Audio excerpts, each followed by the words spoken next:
हरे कृष्णा। सभी भक्तों का स्वागत है। सबको मेरा आवाज आ रहा है? तो वीकली प्रोग्राम में आपका स्वागत है। तो आज का हम सेशन स्टार्ट करेंगे। ठीक है। कमलेश माता जी, मैं आपको अनम्यूट कर रहा हूँ। आप जय राधा माधव स्टार्ट कर सकते हैं।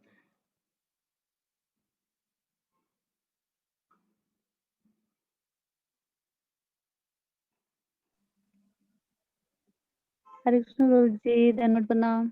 हरे कृष्णा माता जी।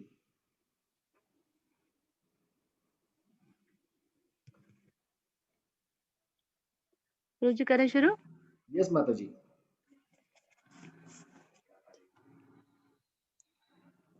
जय राधा माधव, जय कुंज बिहारी, जय राधा माधव।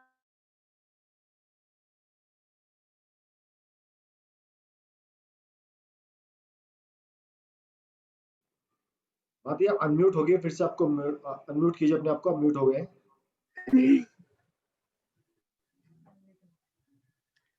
यस माता जी, आप शुरू कीजिए फिर से। ठीक है प्रभु जी। जय राधा माधव, जय कुंज बिहारी, जय राधा माधव, जय कुंज बिहारी, जय गोपी जन वल्लभ, जय गिरवारधारी, जय गोपी जन वल्लभ, जय गिरवारधारी, यशोदानंदन व्रज जन रंजन, यशोदानंदन व्रज जन रंजन, जमुना तेरा बनचारी, जय राधा माधव, जय कुंज बिहारी। हरे कृष्णा कृष्ण कृष्ण हरे हरे, हरे राम राम राम हरे हरे। हरे कृष्ण प्रभु जी।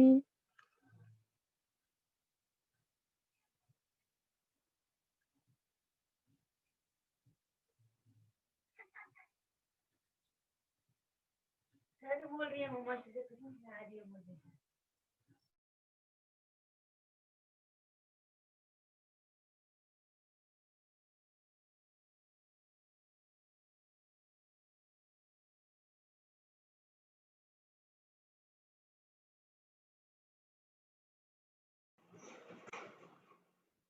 नीरज में मैं आपको अनम्यूट कर रहा हूँ। आप मंगलाचरण कीजिए। हरे कृष्ण प्रभु जी। हरे कृष्णा प्रभु जी। प्रभु जी मंगलाचरण पढ़े। यस प्रभु जी, मंगलाचरण। प्रभु मंगलाचरण शुरू करूं। यस प्रभु जी। ओम अज्ञानतिमिरान्धस्य ज्ञानाञ्जनशलाकया चक्षुरुन्मिलितं येन तस्मै श्रीगुरुवे नमः। श्रीचैतन्यमनोभीष्टं स्थापितं येन भूतले स्वयं रूप कदा मह्यं ददाति स्वपदान्तिकम्। वन्देऽहं श्रीगुरु श्रीयुतपदकमलं श्रीगुरून् वैष्णवांश्च श्रीरूपं साग्रजातं सहगं रघुनाथान्वितं सं सजीवं साद्वैतं सावधूतं परिजनसहितं कृष्णचैतन्यदेवं श्रीराधा कृष्णपादां सहगं ललिता श्रीविशाखान्वितांश्च। नमो विष्णुपदाय कृष्णपृष्ठाय भूतले श्रीमते भक्तिवेदांत स्वामिने नामिने।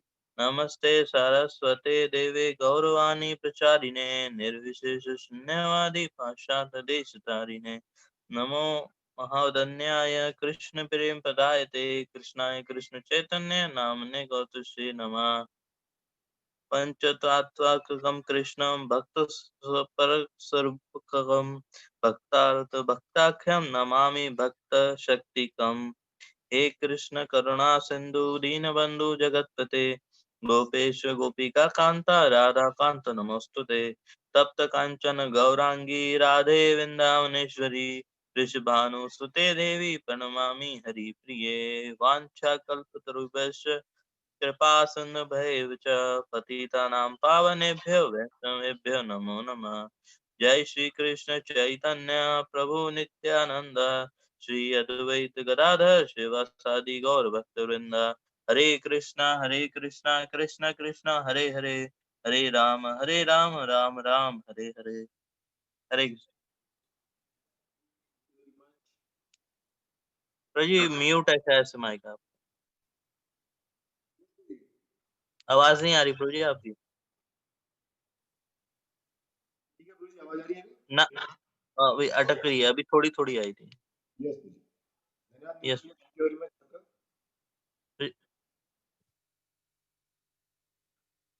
अभी हम प्रभात कोट पढ़ेंगे आज का। सूरत 3 जनवरी 1971। देखिए आज का कॉम्बिनेशन कैसा है। गुरपाल जी गुजरात के लिए, गुजरात में कुछ बता रहे हैं। आज हमारे साथ प्रभु जी भी आएंगे, वो भी गुजरात से। कॉम्बिनेशन एकदम बढ़िया है आज। यह केवल भारत में नहीं, संपूर्ण विश्व में है। जब तक आप पूरे सामाजिक ढांचे को नहीं सुधारते, शांति की कोई संभावना नहीं है। यह केवल कृष्ण भक्ति द्वारा ही संभव है। जैसा आपने देखा कि विश्व में अलग अलग मंच पे अलग अलग चीजों को सुधारने का प्रयास किया जा रहा है। वातावरण को ले लीजिए, चाहे युद्ध को ले लीजिए, अलग अलग सेगमेंट के अलग अलग चीजें बनी है, लेकिन वो मूलभूत को नहीं समझ पाते। तो कहते हैं जैसे कृष्ण सेंटर है, कृष्ण जैसे पौधे हैं, अगर हम जड़ में पानी डालेंगे तो पूरे वृक्ष को क्या है, अपने आप ही नरिशमेंट मिल जाता है। तो उसी तरह अगर विश्व, पूरा विश्व अगर कृष्ण भक्ति में लग जाए तो आपका पर्यावरण भी सेव होगा, आप युद्ध जैसी भयंकर चीजों से बचेंगे, हम ऐसी दुर्दांत बीमारी से बचेंगे। पर विश्व के लोग ये समझ नहीं पाते कि शांति का केंद्र क्या है। इस शांति का केंद्र एक ही है, कृष्ण भक्ति करना। अगर हम कृष्ण भक्ति करते, देखिए हमारी, अगर हम इसको छोटे एग्जांपल से समझते हैं, अगर हमारे घर में कृष्ण भक्ति का माहौल हो जाए, हमारे देखिए घर का माहौल सुधर जाता है। हमारे घर का माहौल सुधरता है तो हमारे जो थोड़ा बड़ा परिवार है, जैसे 5-6 फैमिलीज आती है, उन सब में भी पॉजिटिव वाइब्रेशन क्रिएट होती है। फिर हमारे समाज में क्रिएट होती है, फिर हमारे राज्य में क्रिएट होगी, हमारे जिले में क्रिएट होगी, हमारे देश में क्रिएट होगी। तो अगर सेंटर पॉइंट पे अगर फोकस किया जाए, कहते हैं दाम्पत्य जीवन में भी अगर कृष्ण को सेंटर मान के अगर हम सेवा करेंगे तो पति पत्नी के बीच में झगड़े होने के चांसेस जीरो हो जाते हैं। कब? जब कृष्ण सेंटर में, जब दोनों कृष्ण की सेवा करना चाहेंगे तो आपस में जो वाद विवाद होता है भी खत्म हो जाता है। लेकिन जब दोनों चाहेंगे भाई इसको मेरी सेवा करनी है, मुझे इसकी सेवा करनी है, तब वहां पर द्वंद्व होगा ही होगा। तो कृष्ण को जब भी, अब किसी भी कार्य में, बिजनेस हो, नौकरी हो, जॉब हो, कुछ भी हो, अगर कृष्ण को सेंटर में रखेंगे तो कृष्ण ने देखिए महाभारत में भी पहले शांति दूत की भूमिका निभाई है। दुर्योधन ने उनको वहां से वो पोजीशन हिलाने का कोशिश किया, क्या वो महाभारत हुई? तो कृष्ण जब साक्षात शांति दूत के रूप में आते हैं, मतलब इसका मतलब कौरवों पांडवों के बीच में सलाह कराने कौन आते हैं? कृष्ण आते हैं। कौन सी भूमिका में? शांति दूत में। दुर्योधन ने क्या बोला, हमें आपकी जरूरत नहीं, हम खुद अपने आप निपट लेंगे। क्या हुआ? युद्ध डेफिनेटली हुआ। तो उसी तरह अगर हम अपने जीवन में जिस भी फील्ड में हम काम करना चाहते हैं, दाम्पत्य जीवन में, समाज में, किसी भी कार्य में अगर कृष्ण ऐड हो गए तो शांति निश्चित आएगी ही आएगी। हरे कृष्णा। चलिए आज के सेशन पे आगे कंटिन्यू करेंगे। तो अभी श्रीपद प्रभु, आर यू रेडी? मैं आपको अनम्यूट करता हूँ। श्रीपद प्रभु अगर आपने माइक वगैरह लगाया तो माइक की जरूरत नहीं पड़ेगी, आप साथ में इकट्ठे होकर सब लोग एक साथ भजन कीर्तन कर सकते हैं। अपना वीडियो आप ऑन कर सकते हैं, मैंने आपको अनम्यूट किया है। वीडियो प्रभु जी ऑन है मेरा? आपका ऑन है। आप में एकदम गिरधारी प्रभु की छवि दिखती है, आप एकदम गिरधारी प्रभु जैसे दिखते हैं। नहीं अभी गिरधारी प्रभु जी है ना, थोड़ा सा कहीं पे संडे प्रोग्राम था, वहां गए हैं। यस यस, नहीं आपका एकदम चेहरा एकदम गिरधारी प्रभु जैसा ही है। अच्छा अच्छा। Yes yes. आवाज भी जी यस कुछ आवाज शुरू। एकदम क्लियर है। ठीक है, आप जय अनिलो प्रेम धन वैष्णव सॉन्ग है। ठीक है। हरे कृष्णा। जय अनिलो प्रेम धन करुणा प्रचुर, जय अनिलो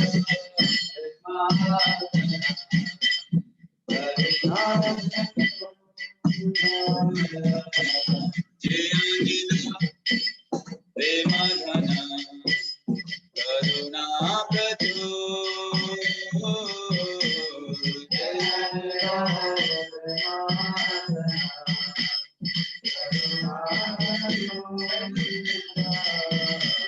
मेरा प्रभु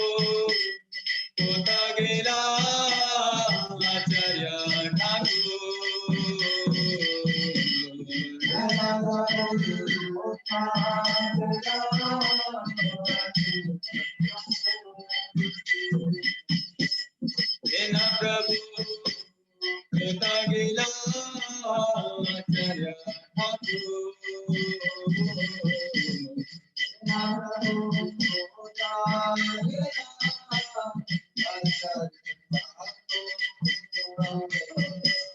कहा मोरा स्वरूप कहा सनातन कहा मोरा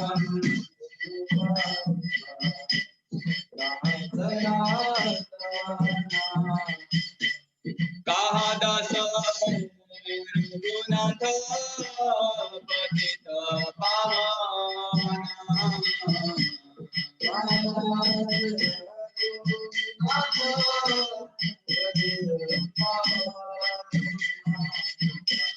कहा मोर भट जुग कहा कबीराज कहा मोर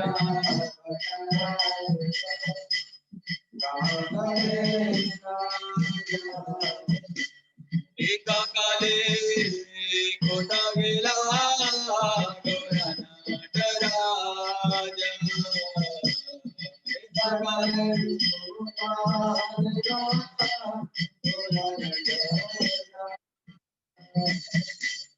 एका काले कोटा गेला नटराज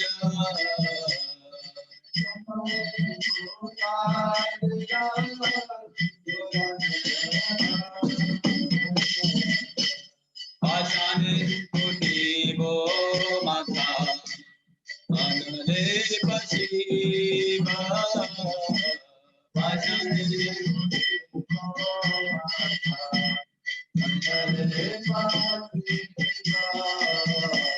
गौरंगा गुमीरा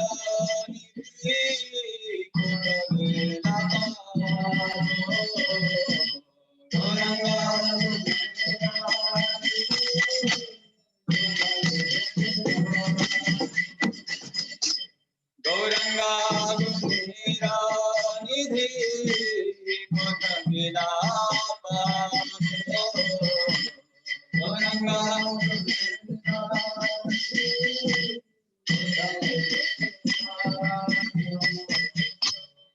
सब संगीरा संगे मिला मिला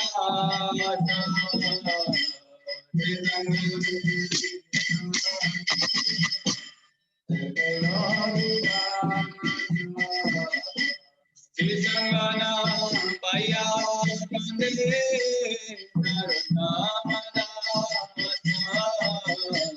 से संग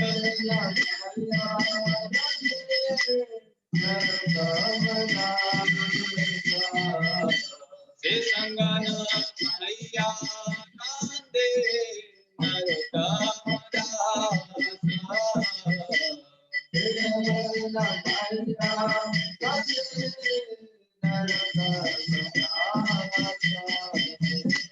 जय अनिल प्रेमाधन करुणा प्रजो जय अनिल करुणा प्रजो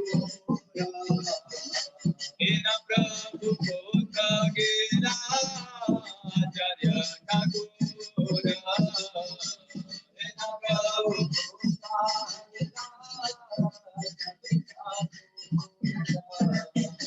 जय आचार्य ठाकुर जय आचार्य ठाकुर आचार्य ठाकुर जय आचार्य ठाकुर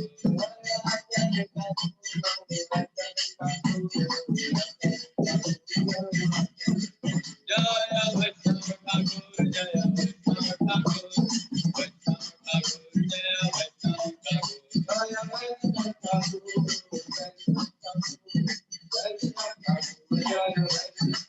जय वैष्णव ठाकुर जय वैष्णव ठाकुर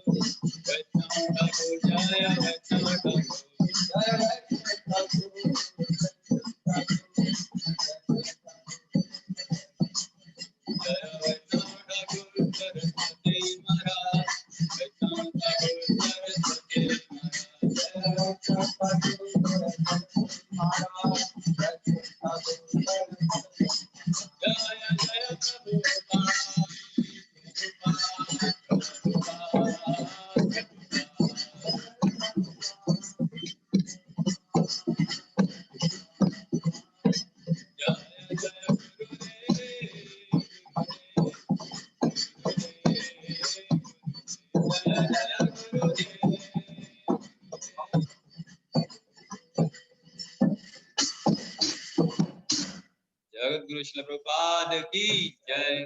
सिद्धांत सरस्वती ठाकुर महाराज की जय। तो आप कीर्तन भी कर सकते हैं, कीर्तन कंटिन्यू कर सकते हैं आप। हरे कृष्णा कृष्ण कृष्ण हरे हरे,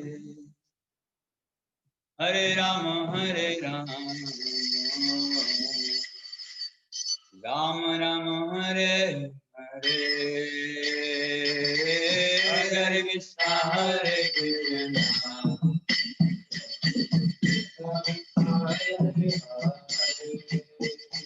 बोल। हरे राम राम राम हरे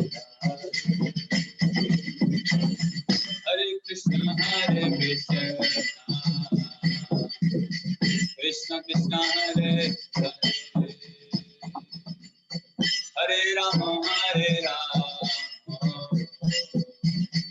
राम राम हरे हरे।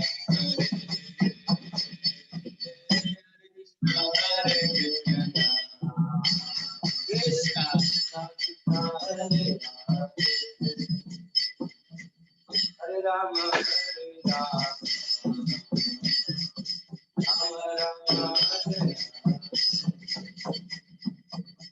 हरे कृष्ण कृष्ण कृष्ण हरे हरे, हरे राम राम राम हरे हरे।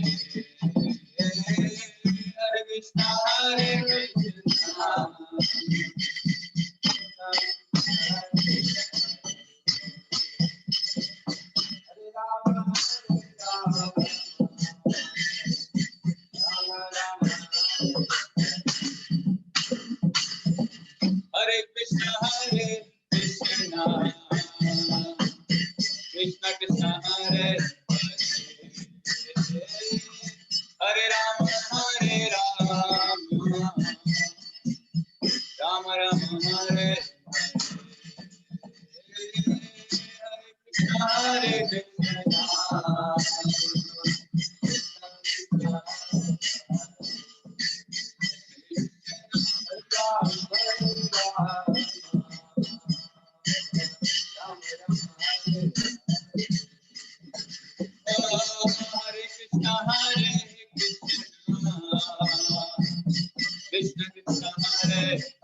कृष्ण कृष्ण हरे हरे, हरे राम राम हरे हरे, हरे कृष्ण कर सकते हैं। हरे राम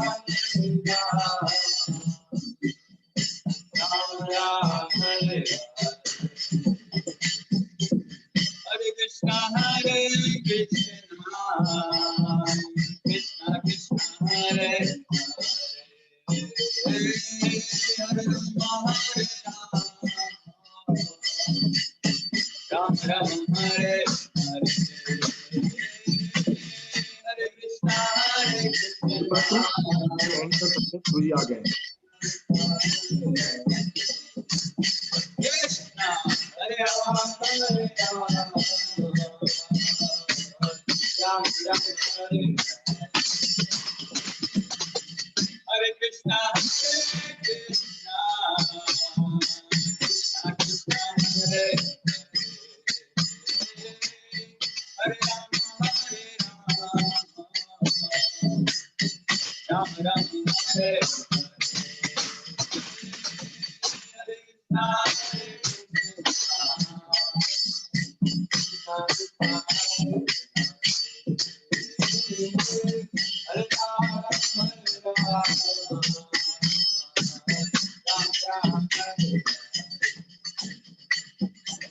हरे कृष्णा हरे कृष्णा कृष्णा हरे हरे, हरे राम हरे राम राम हरे हरे, हरे कृष्णा हरे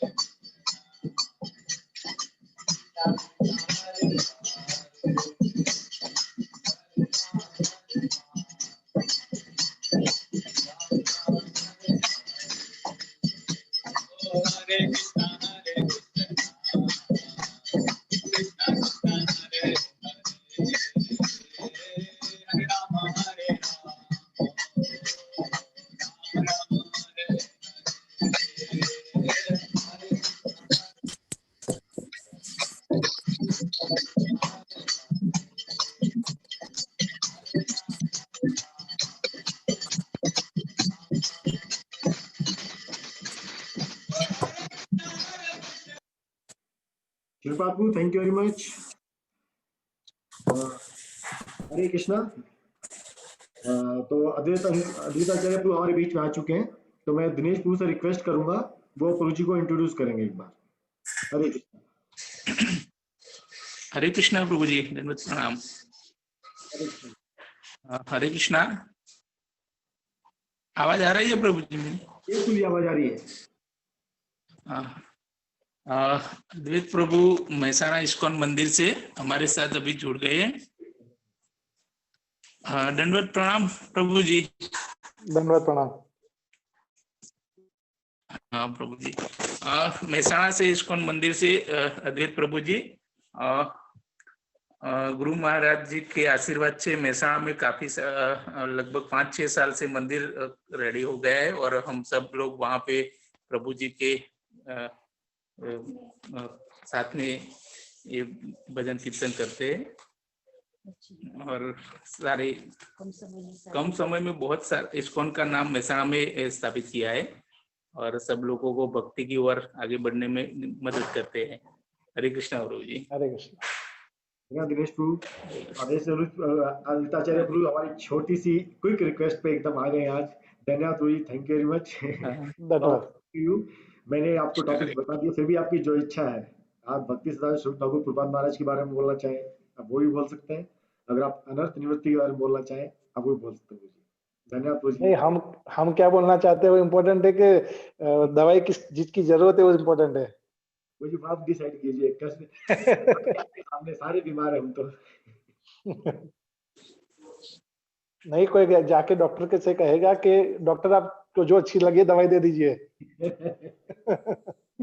आज कोई ओकेशन भी है और दोनों चीज है, तो I know you are expert in both. Hare Krishna. धन्यवाद। ओम अज्ञानतिमिरन्धस्य ज्ञानाञ्जनशलाकया चक्षुरुन्मिलितं येन तस्मै श्रीगुरुवे नमः।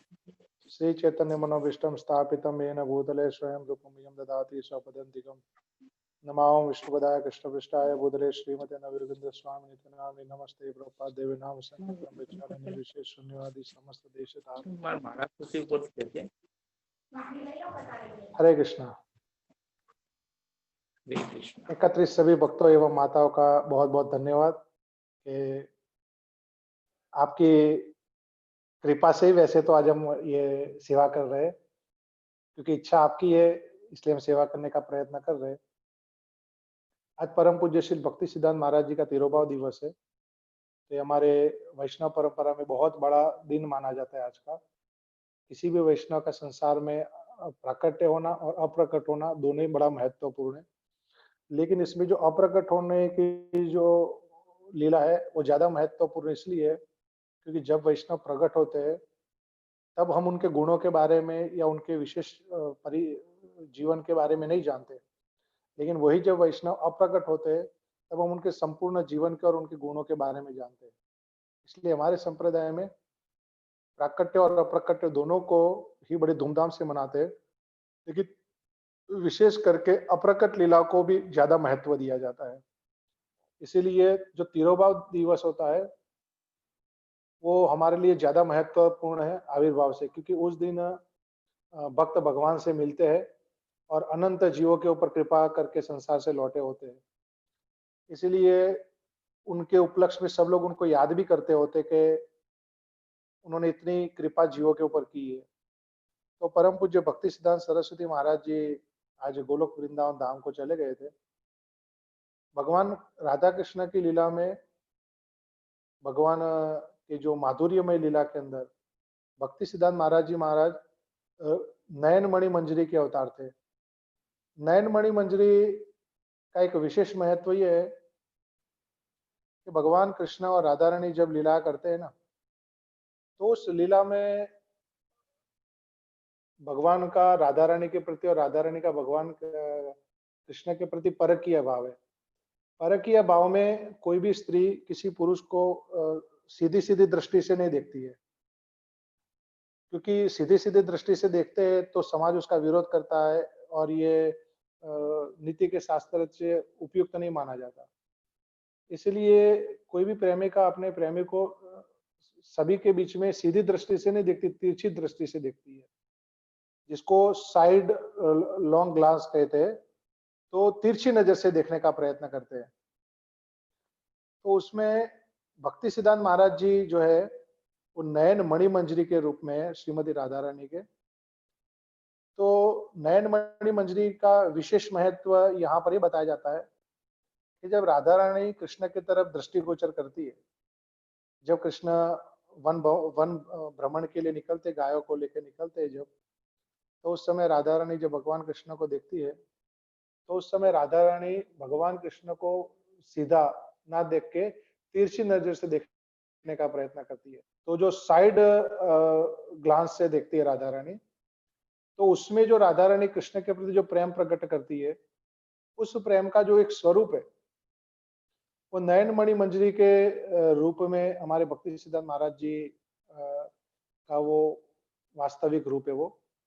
तो भक्ति सिद्धांत सरस्वती ठाकुर गोलोक वृंदावन धाम में हमारे रूप गोस्वामी के भीतर रूप मंजरी जो वहां पर सेवा करते हैं राधा रानी के, उस रूप मंजरी के भीतर में ही हमारी संपूर्ण परंपरा के आचार्य लोग सेवा करते हैं, जिसमें भक्ति सिद्धांत महाराज भी उन्हीं में से ही एक है। तो हमारी संपूर्ण परंपरा जो चैतन्य महाप्रभु से चली है, वो संपूर्ण परंपरा में जो वैष्णव आचार्य गण है, वो रूप गोस्वामी के माध्यम से जो रूपानुगा धारा गौड़ीय वैष्णव जो परंपरा हमारी बताई जाती है, उसके माध्यम से सब लोग भक्ति करते हैं और सिद्धांत उन्हीं को फॉलो करते हैं। इसलिए हमारे संप्रदाय में कई बार कुछ भक्तों का ये संशय रह जाता है कि हमारे परंपरा में जो वैष्णव लोग थे, क्या कोई वात्सल्य भाव में या कोई सख्य भाव में भी था क्या? जो रूप गोस्वामी से चली हुई परंपरा जो भक्ति सिद्धांत महाराज तक, प्रभुपाद जी तक आती है उसमें। तो इसका एक प्रमाण है कि सिद्धांत की दृष्टि से देखा जाए तो सारे के सारे वैष्णव मंजरी के ही स्वरूप थे। इसमें कोई कमल मंजरी, कोई नयन मंजरी, कोई गुण मंजरी, कोई रति मंजरी, कोई लवंग मंजरी, कोई रूप मंजरी, इस प्रकार सब मंजरी के ही अवतार थे। ये इसीलिए सिद्धांत के तौर पर स्थापित किया जा सकता है इस दृष्टि से कि रूप गोस्वामी ने चैतन्य महाप्रभु का जो हृदय का भाव जाना था, उस हृदय के भाव के माध्यम से रूप गोस्वामी ने जो भक्ति शिक्षा हम लोगों को परंपरा में दी थी, और परंपरा में प्रकट होने वाले जो आचार्य गण थे, उन आचार्य गणों ने उसी प्रकार से रूप गोस्वामी के सिद्धांतों के अनुरूप ही शिक्षाओं को ग्रहण किया था, जिसमें उन्होंने भजन की प्रक्रिया का एक जो सिद्धांत समझाया है कि किसी भी साधु के साथ जब संरक्षण में जाते हैं तो वो साधु उसकी भजन प्रक्रिया हमको समझाता है। तो वो भजन प्रक्रिया के माध्यम से फिर शिष्य आगे भक्ति करता है। तो हमारी परंपरा में जो भजन प्रक्रिया है वो रूप गोस्वामी के माध्यम से जो चल रही है, वो भजन प्रक्रिया मधुर रस की प्रक्रिया जिसमें मंजरी प्रक्रिया है। तो उस दृष्टिकोण से हमारी परंपरा में जितने भी वैष्णव आए हैं वो सब मंजरी भाव में प्रकट होते हैं, ना कोई सखा भाव में प्रकट होता है, ना कोई वात्सल्य भाव में प्रकट होता है। तो इस दृष्टिकोण से जो रूप को भक्ति सिद्धांत सरस्वती ठाकुर थे, वो भी एक मंजरी भाव में प्रकट हुए थे।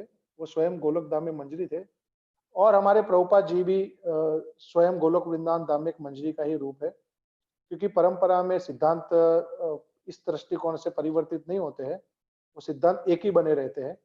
इसलिए प्रभुपाद महाराज भी हमारी परंपरा में गोलोक वृंदावन धाम में मंजरी भाव में स्थित है और राधा कृष्ण की सेवा करते हैं, क्योंकि वही चैतन्य महाप्रभु का आंतरिक हृदय का भाव था। चैतन्य महाप्रभु मंजरी भाव लेकर ही संसार में प्रकट हुए थे, राधा रानी का।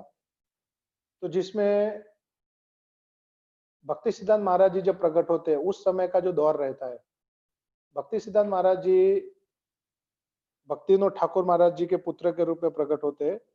लेकिन उसके पहले बंगाल के अंदर जब नरोत्तम दास ठाकुर आदि प्रचार कार्य करके जब अप्रगट लीला में चले जाते हैं, तब उस समय में बंगाल की प्रांत की परिस्थिति ऐसी होती कि वहां पर बहुत सारे सहजिया लोगों का जन्म हो जाता है, और बहुत सारे सहजिया लोग उस समय चैतन्य महाप्रभु के मूल फिलोसॉफी को चेंज करके अपनी नई फिलोसॉफी को स्थापित करते हैं, जिसमें उन्होंने राधा कृष्ण को एक सहज रूप में, एक संसारिक लड़के लड़की के संबंध के रूप में स्थापित करते हैं, और उन्हीं उसी संबंध को दिखा के वो लोग भी संसार में इसी प्रकार का संबंध बताते रहते हैं। इसीलिए ये जो सहज या प्रकृति है, ये जो सहज या प्रकृति हमारे मूल सिद्धांतों का ध्वंस करती है, क्योंकि जिसमें जीव तत्व से लेके भगवत तत्व सभी तत्वों का नाश होता है। तो भक्ति विनोद ठाकुर महाराज ने इस सहज या फिलोसॉफी का बहुत विरोध किया था। सहज का मतलब होता है कि मूल सिद्धांतों को ना मान के अपने मनगढ़ंत सिद्धांत जो अपने को अच्छे लगते हैं उन्हीं सिद्धांतों का पालन कर लेना, और उन सिद्धांतों का पालन करते हुए अपनी भोग प्रवृत्तियों को डेवलप करना, उसको कहते हैं सहज या वृत्ति। जिसमें लोग, कई सारे बाबा जी लोग अनेक विधवाओं स्त्रियों के साथ में संग करते थे और अपने आप को ये कहते थे कि हम सिद्ध देह में भजन करते हैं, इसलिए सिद्ध देह में हम गोलोक वृंदावन धाम में गोपियों के साथ में विहार करते हैं। इस तरीके से वो लोगों को गुमराह करते थे और अपना सिद्ध स्वरूप और सिद्ध नाम और सिद्ध सेवा ये सब अर्पण करते थे। एक सिद्ध प्रणाली के तौर पर ये सब चीजें अर्पण करते थे। ये वास्तव में एक बहुत बड़ा ब्लंडर था। इसका विरोध भक्तिविनोद ठाकुर महाराज ने प्रथम बार किया था नवदीप धाम के अंदर, और भक्तिविनोद ठाकुर महाराज ने इसका विरोध करके भक्तिविनोद ठाकुर महाराज ने उस समय योगपीठ की, चैतन्य महाप्रभु के जन्म स्थान योगपीठ की स्थापना की थी। भक्तिविनोद ठाकुर महाराज ने हम सब जीवों को वैसे बहुत ही कृपा करी हम सब जीवों के ऊपर, और विशेष दो उन्होंने दान दिए हमको। एक है चैतन्य महाप्रभु के योगपीठ को प्रकट करना, और दूसरा कि उन्होंने एक महाभागवत वैष्णव भक्ति सिद्धांत सरस्वती ठाकुर को संसार को अर्पण किया। भक्तिविनोद ठाकुर महाराज ने भगवान जगन्नाथ जी और जगन्नाथ जी के बाद विमला देवी का जो प्रसाद, जगन्नाथ जी का प्रसाद विमला देवी के पास जाता है, तो विमला देवी से प्रार्थना की थी भक्तिविनोद ठाकुर महाराज ने कि आप कृपा करके मुझे एक ऐसा पुत्र प्रदान कीजिए जो भगवान का अच्छा भक्त हो। तब भक्तिविनोद ठाकुर महाराज जी के घर पे भक्ति सिद्धांत महाराज जी का जन्म होता है, और जिनका जन्म इतना अद्भुत तरीके से होता है कि जन्म के साथ ही उनके शरीर में जनेऊ के निशान और गले में तुलसी माला के निशान पड़े होते हैं। तो उस निशानों को देखते हुए भक्तिविनोद ठाकुर महाराज अपनी धर्मपत्नी भगवती देवी को कहते हैं कि ये जो पुत्र हमारे घर में प्रकट हुआ है, ये पुत्र कोई साधारण नहीं है, ये कोई भगवान का शुद्ध भक्त है। क्योंकि साधारण व्यक्ति इस प्रकार से जनेऊ और कंठी के निशान लेके जन्म नहीं लेता है। तो उस समय उन्होंने इसको विमला माता का प्रसाद माना था, इसलिए भक्ति सिद्धांत महाराज जी का जो बचपन का नाम था वो विमल प्रसाद नाम रखा था उन्होंने। और भक्ति सिद्धांत महाराज बचपन से ही शुद्ध भक्त के लक्षण लेकर जब प्रकट होते हैं, द्वादश तिलक, कंठी और जनेऊ ये लेकर प्रकट होते हैं। तो जन्म से ही वो एक वैष्णव पोशाक में प्रकट हुए। ये दिखा रहा है कि वो शुद्ध भक्त जो गोलोक धाम से प्रकट हुए हैं। 6 महीने के बाद जब भक्ति सिद्धांत महाराज जी का अन्नप्राशन संस्कार जब प्रसंग आया, तो अन्नप्राशन संस्कार के प्रसंग के समय में जगन्नाथ भगवान की रथ यात्रा का भी अवसर था। जगन्नाथ भगवान की रथ यात्रा के दौरान में जगन्नाथ भगवान के रथ, बड़े से रथ भगवान उसके ऊपर विराजमान होके जब नगर में भ्रमण करने के लिए निकलते हैं, तो हम देखते हैं कि भक्ति सिद्धांत महाराज जी जहां पर जन्म लिए थे, आज वहां पर चैतन्य गौड़ीय मठ है, वो रथ यात्रा के मार्ग में ही है। रथ जब वहां से जगन्नाथ भगवान जब रथ के ऊपर विराजमान होकर जब वहां से गुजरते हैं, तो भगवान की खुद की इच्छा होती है कि मैं अपने भक्त को दर्शन दूं और अपने भक्त का सानिध्य मैं भी प्राप्त करूं। भगवान खुद वहां पर रुक जाते हैं और अनेक यत्न करने के बावजूद भी जगन्नाथ जी वहां से जब आगे नहीं चलते, तो भक्ति विनोद ठाकुर महाराज इस बात का लाभ लेते हुए, भक्ति विनोद ठाकुर महाराज उस समय सारी व्यवस्था भी देखते थे जगन्नाथ मंदिर की। तो भक्ति विनोद ठाकुर महाराज अपने पुत्र को जगन्नाथ जी के दर्शन कराने के लिए रथ के ऊपर ले आते और उनको भगवान के चरणों में उनको अर्पण करते, भगवान के चरणों में उनको वहां लेटा देते। तो जगन्नाथ भगवान इतने प्रसन्न हो जाते हैं कि जगन्नाथ भगवान अपने गले की फूलों की माला वो उस बच्चे के ऊपर डाल देते हैं। इस घटना को देख के सब लोगों ने एक मत से स्वीकार किया था कि साक्षात जगन्नाथ भगवान इस बालक को आशीर्वाद देने के लिए और अपने भक्त का संग प्राप्त करने के लिए ही भगवान यहाँ पर रुके थे। इस बात का प्रमाण था। और उस समय बहुत तीव्र से जय घोष प्रकट किया गया था। सब लोग बड़े प्रसन्न हुए थे कि स्वयं भगवान एक बच्चे के लिए रुक गए। तो भक्ति सिद्धांत महाराज जी बचपन से ही बड़े तीक्ष्ण बुद्धि और बड़े डिटर्मिनेशन पावर के साथ अपने जीवन को जीते हैं। एक बार के प्रसंग में डिटर्मिनेशन पावर को हम देख सकते हैं इसमें कि एक बार के प्रसंग में भक्तिविनोद ठाकुर महाराज अपने घर में आम लेके आए थे और उस समय विमल प्रसाद छोटे थे, उन्होंने बिना भगवान को भोग लगाए एक आम ग्रहण कर लिया था। जब भक्तिविनोद ठाकुर महाराज ने उनसे प्रेम से पूछा कि बेटा आपने इसको भगवान को भोग लगाया था क्या, तो उन्होंने कहा नहीं। तो उन्होंने बड़े बड़े समझाते हुए उस दृष्टिकोण से बड़े विनम्र और एक मैच्योर दृष्टिकोण से अपने पुत्र को बताया कि बेटा बिना भगवान को भोग लगाए ऐसे ग्रहण नहीं करना चाहिए। उस समय वो बालक थे, उस समय उन्होंने प्रण किया था कि आज मैंने एक अपराध कर दिया, बिना भगवान को भोग लगाए एक आम ग्रहण कर दिया, जबकि वो उनको बहुत पसंद था इसलिए उन्होंने उत्तेजनावश उसको ग्रहण कर दिया था। उसके बाद उन्होंने प्रण किया कि मैं संपूर्ण जीवन अभी आम ग्रहण नहीं करूंगा, और उन्होंने जब तक शरीर छोड़ा तब तक आम नहीं ग्रहण किया था। ये उनका डिटर्मिनेशन पावर है, वो बड़े दृढ़ थे अपने नियमों में। फिर भक्ति सिद्धांत महाराज 7 वर्ष की अवस्था में भक्ति सिद्धांत महाराज जी ने एस्ट्रोलॉजी में अपनी महारत हासिल कर ली थी। वो एक बहुत बड़े एस्ट्रोलॉजर भी थे, बहुत अच्छी तरीके से वो सूर्य चंद्र की और ग्रहों की कैलकुलेशन कर लेते थे, और इस छोटी सी अवस्था में उन्होंने भगवत गीता भी याद कर ली थी। फिर उनका जब स्कूल में एडमिशन होता है, स्कूल में पढ़ाई करने के लिए जाते हैं, तो इतनी तीव्र बुद्धि होती है कि अपने से आगे वाली कक्षा के विद्यार्थियों को पढ़ाते हैं। कभी कभी ऐसे प्रश्न पूछते हैं कि अब उनके टीचर उनके जवाब नहीं दे सकते, ऐसे प्रश्न कभी कभी वो अपने टीचरों से पूछते थे, इतनी तीव्र बुद्धि थी उनकी। तो भक्ति सिद्धांत महाराज इसी प्रकार से जब धीरे धीरे अपने जीवन में आगे बढ़ते हैं, फिर वो कॉलेज के अंदर एडमिशन लेते हैं। कॉलेज में एडमिशन लेने के बाद वो एक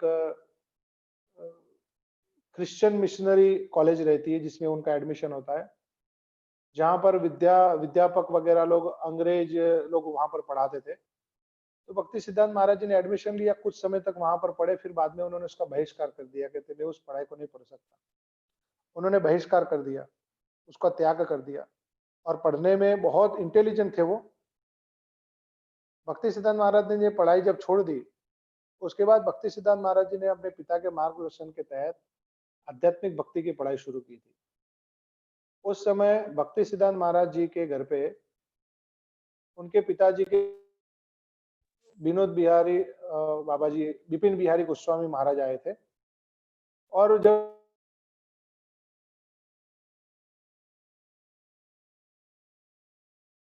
ठाकुर महाराज ने बड़े उनका स्वागत करते हुए उनको प्रणाम किया, दंडवत प्रणाम किया, तो विपिन बिहारी गोस्वामी जी ने उस समय उनके माथे के ऊपर पैर रखे ना, इस दृश्य को भक्ति सिद्धांत महाराज जी ने देख लिया। और भक्ति सिद्धांत महाराज बड़ी अच्छी तरीके से, बहुत अच्छी तरीके से कि भक्ति रहस्य क्या है उनको बहुत अच्छी तरीके से जानते थे। तो उन्होंने उस समय तो कुछ नहीं बोला, लेकिन बाद में उनके पिताजी जब कमरे के अंदर गए, तब उन्होंने मौका देख के विपिन बिहारी गोस्वामी जी से कहा कि ये भले ही आपके शिष्य हो और ये आपको सम्मान देते हो, लेकिन फिर भी एक महाभागवत वैष्णव है, ये सिद्ध संत है जो गोलोक धाम से आए हैं, ये आपको सम्मान की दृष्टि के तौर पर एक फॉर्मल वो आपको इस तरीके से ओबेसेंस कर रहे हैं, लेकिन रियली में आप इतने योग्य नहीं हो कि आप उनके सर के ऊपर पैर रखो। तो ये बात को सुन के विपिन बिहारी जी बहुत आश्चर्यचकित हो गए थे कि एक नौजवान व्यक्ति मुझे इतने गुड़ सिद्धांतों के विषय में बता रहा है। और जब इस बात को उन्होंने सुना तो वो अवाक रह गए। जब भक्तिविनोद ठाकुर महाराज जब आए कमरे से बाहर, तब उन्होंने इस बात की चर्चा उनसे की कि आपका ये जो पुत्र है बहुत इंटेलिजेंट है और बड़े सिद्धांतों को जानने वाला है। तब उस प्रशंसा को सुन के भक्तिविनोद ठाकुर महाराज बड़े खुश हुए थे। फिर भक्तिविनोद ठाकुर महाराज जी ने उनके लिए भक्ति और आगे सिद्धांतों को जानने के लिए उनसे कहा कि पुत्र तुम किसी योग्य वैष्णव से दीक्षा ग्रहण करो। तब उन्होंने कहा कि पिता मैं आप ही से ले लेता हूँ, आप ही इतने महान योग्य वैष्णव है, आपको छोड़कर मैं और कहाँ जाऊंगा दीक्षा ग्रहण करने के लिए। तब उन्होंने कहा नहीं बेटा, मैं तो दीक्षा दूं, लेकिन उससे क्या होगा कि उससे तुम्हारी योग्यता सिद्ध नहीं होगी। इसलिए मैं चाहता हूं कि तुम गौर कृष्णदास बाबा जी महाराज से दीक्षा लो। उन्होंने जानबूझ के गौर कृष्णदास बाबा जी महाराज के पास उनको भेजा था, क्योंकि वो उन्होंने प्रण किया था कि वो किसी को शिष्य नहीं बनाएंगे। इसलिए जानबूझ के उन्होंने उनके पास भेजा कि तुम उन्हीं के पास जाकर दीक्षा लो। और परिणाम ये हुआ कि वो गौर कृष्णदास बाबा जी महाराज के पास गए, प्रणाम किया, उनसे विनती की कि प्रभु आप मुझे दीक्षा दीजिए। गौर कृष्णदास बाबा जी महाराज ने कहा कि मैंने प्रण किया, मैं किसी को दीक्षा नहीं दूंगा और मैं योग्य नहीं दीक्षा देने के लिए। सच्चे संत भगवत सेवा के लिए शिष्य ग्रहण करते हैं, लेकिन वास्तव में सच्चे संत हमेशा यही मानते हैं कि वो योग्य नहीं है किसी को दीक्षा देने के लिए, लेकिन ये भगवत सेवा का कार्य, जीव का कल्याण होता है, इस दृष्टिकोण से वो कभी दीक्षा देते हैं। गौर कृष्णदास बाबा जी महाराज इतने विनम्र थे और भजनानंदी संत थे कि वो जीवन में सोचते थे कि मैं योग्य नहीं हूं, मैं किसी को क्या दीक्षा दूं, मैं खुद इतना पापी व्यक्ति हूं। तो गौर कृष्णदास बाबा जी महाराज विनम्रतावश दीक्षा नहीं दे रहे थे। परिणाम ये हुआ कि भक्ति सिद्धांत महाराज जी ने प्रण किया कि मैं दीक्षा लूंगा तो भी आप ही से लूंगा। अब परिस्थिति ये निर्माण हो गई कि एक ने प्रण किया मैं आप ही से दीक्षा लूंगा और दूसरे ने प्रण किया है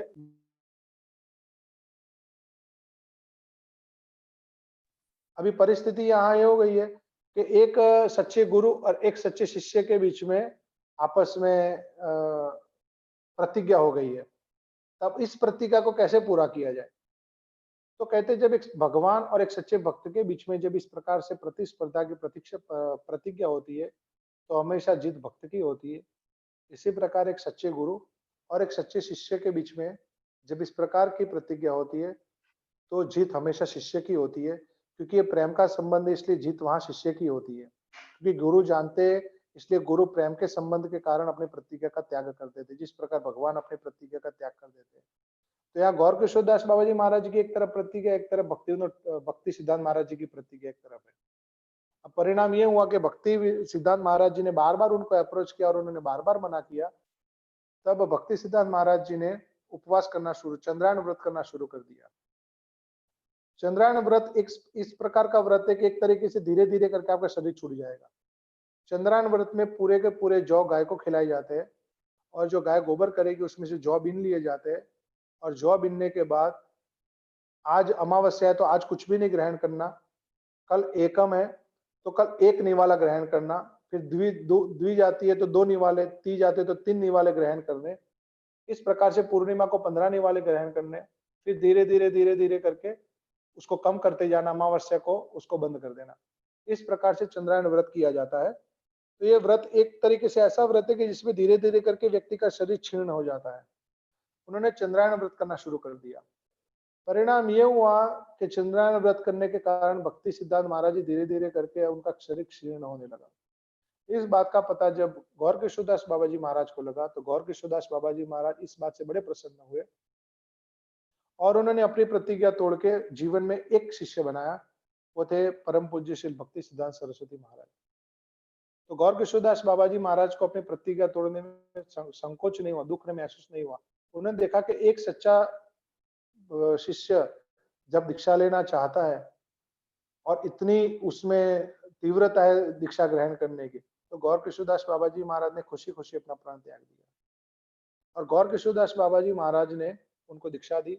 दीक्षा लेने ग्रहण करने के बाद भक्ति सिद्धांत महाराज जी ने भक्तिविनोद ठाकुर महाराज के मार्गदर्शन में एक कुटिया बना के 9 वर्ष तक 100 करोड़ हरिनाम का जप किया था। 100 करोड़ 7 कोटि हरिनाम उन्होंने लिया था और हरिनाम को सिद्ध किया था। उन्होंने रोज 3 लाख हरिनाम करते थे। 9 वर्ष तक उन्होंने कार्य किया था और उस दौरान में उनका खाने पीने का जो शेड्यूल था बहुत स्ट्रिक्ट था। बहुत अल्प ग्रहण करते थे, वो भी जमीन के ऊपर डाल देते थे और जमीन को मुंह लगा के उससे डायरेक्ट ग्रहण करते थे, हाथ को बिना स्पर्श लगाए। इतनी विनम्रता के साथ उसको ग्रहण करते थे। गौर कृष्णदास बाबा जी महाराज ने एक बार उनको ये कहा था कि मैं तुमको आज्ञा देता हूं कि तुम कभी कलकत्ता में, बड़े विशेष शहरों में मत जाना। ये उन्होंने उनको आज्ञा दी थी। इस बात का वर्णन आगे आएगा कि भक्ति सिद्धांत महाराज ने उस आज्ञा का पालन गुरुदेव के हृदय की इच्छा को देख के कैसे किया था। इस प्रकार से भक्ति सिद्धांत महाराज दीक्षित हो गए। गौर किशोरदास बाबा जी महाराज अपने अन्य मनस भाव में अपनी तरह भजन करते थे। भक्ति सिद्धांत महाराज भक्ति विनोद ठाकुर महाराज के माध्यम से शिक्षा ग्रहण करके भजन किया करते थे।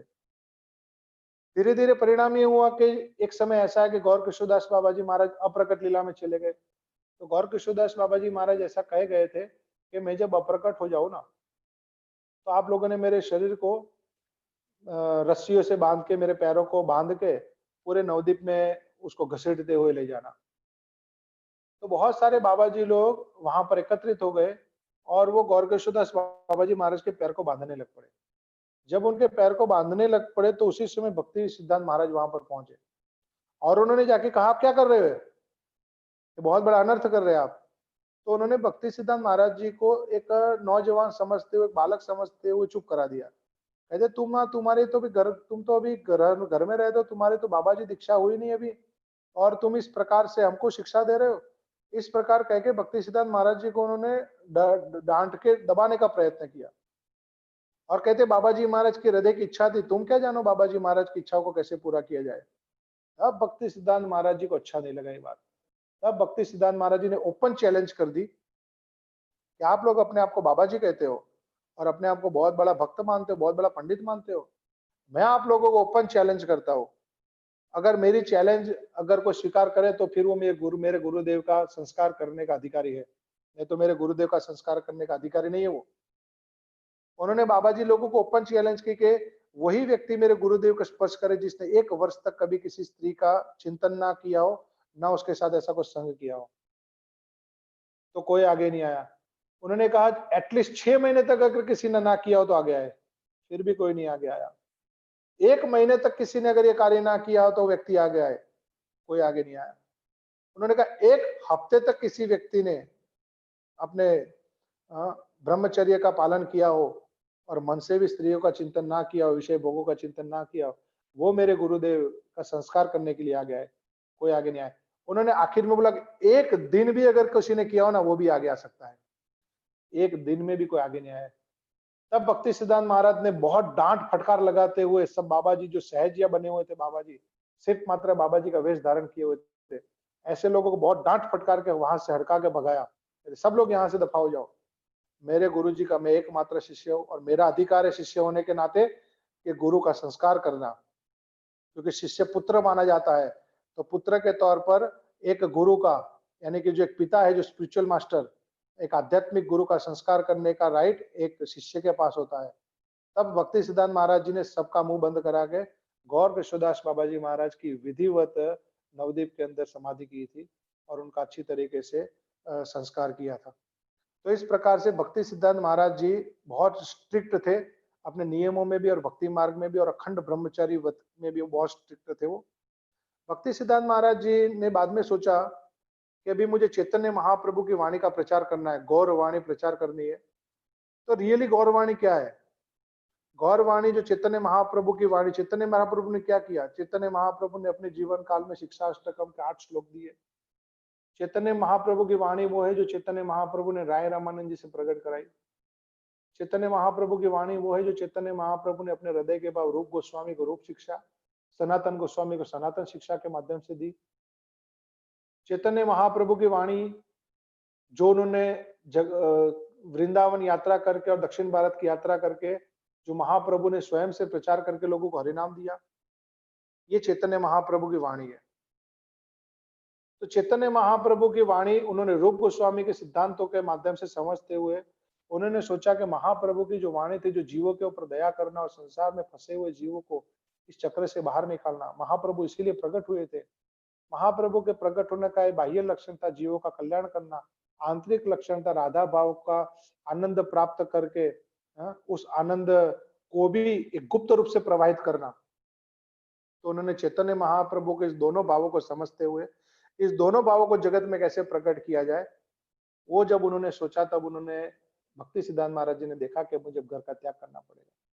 तब वो घर से निकल गए और घर से निकलने के बाद उन्होंने एकांत में जाके भजन किया और शतकोटि हरिनाम किया उन्होंने।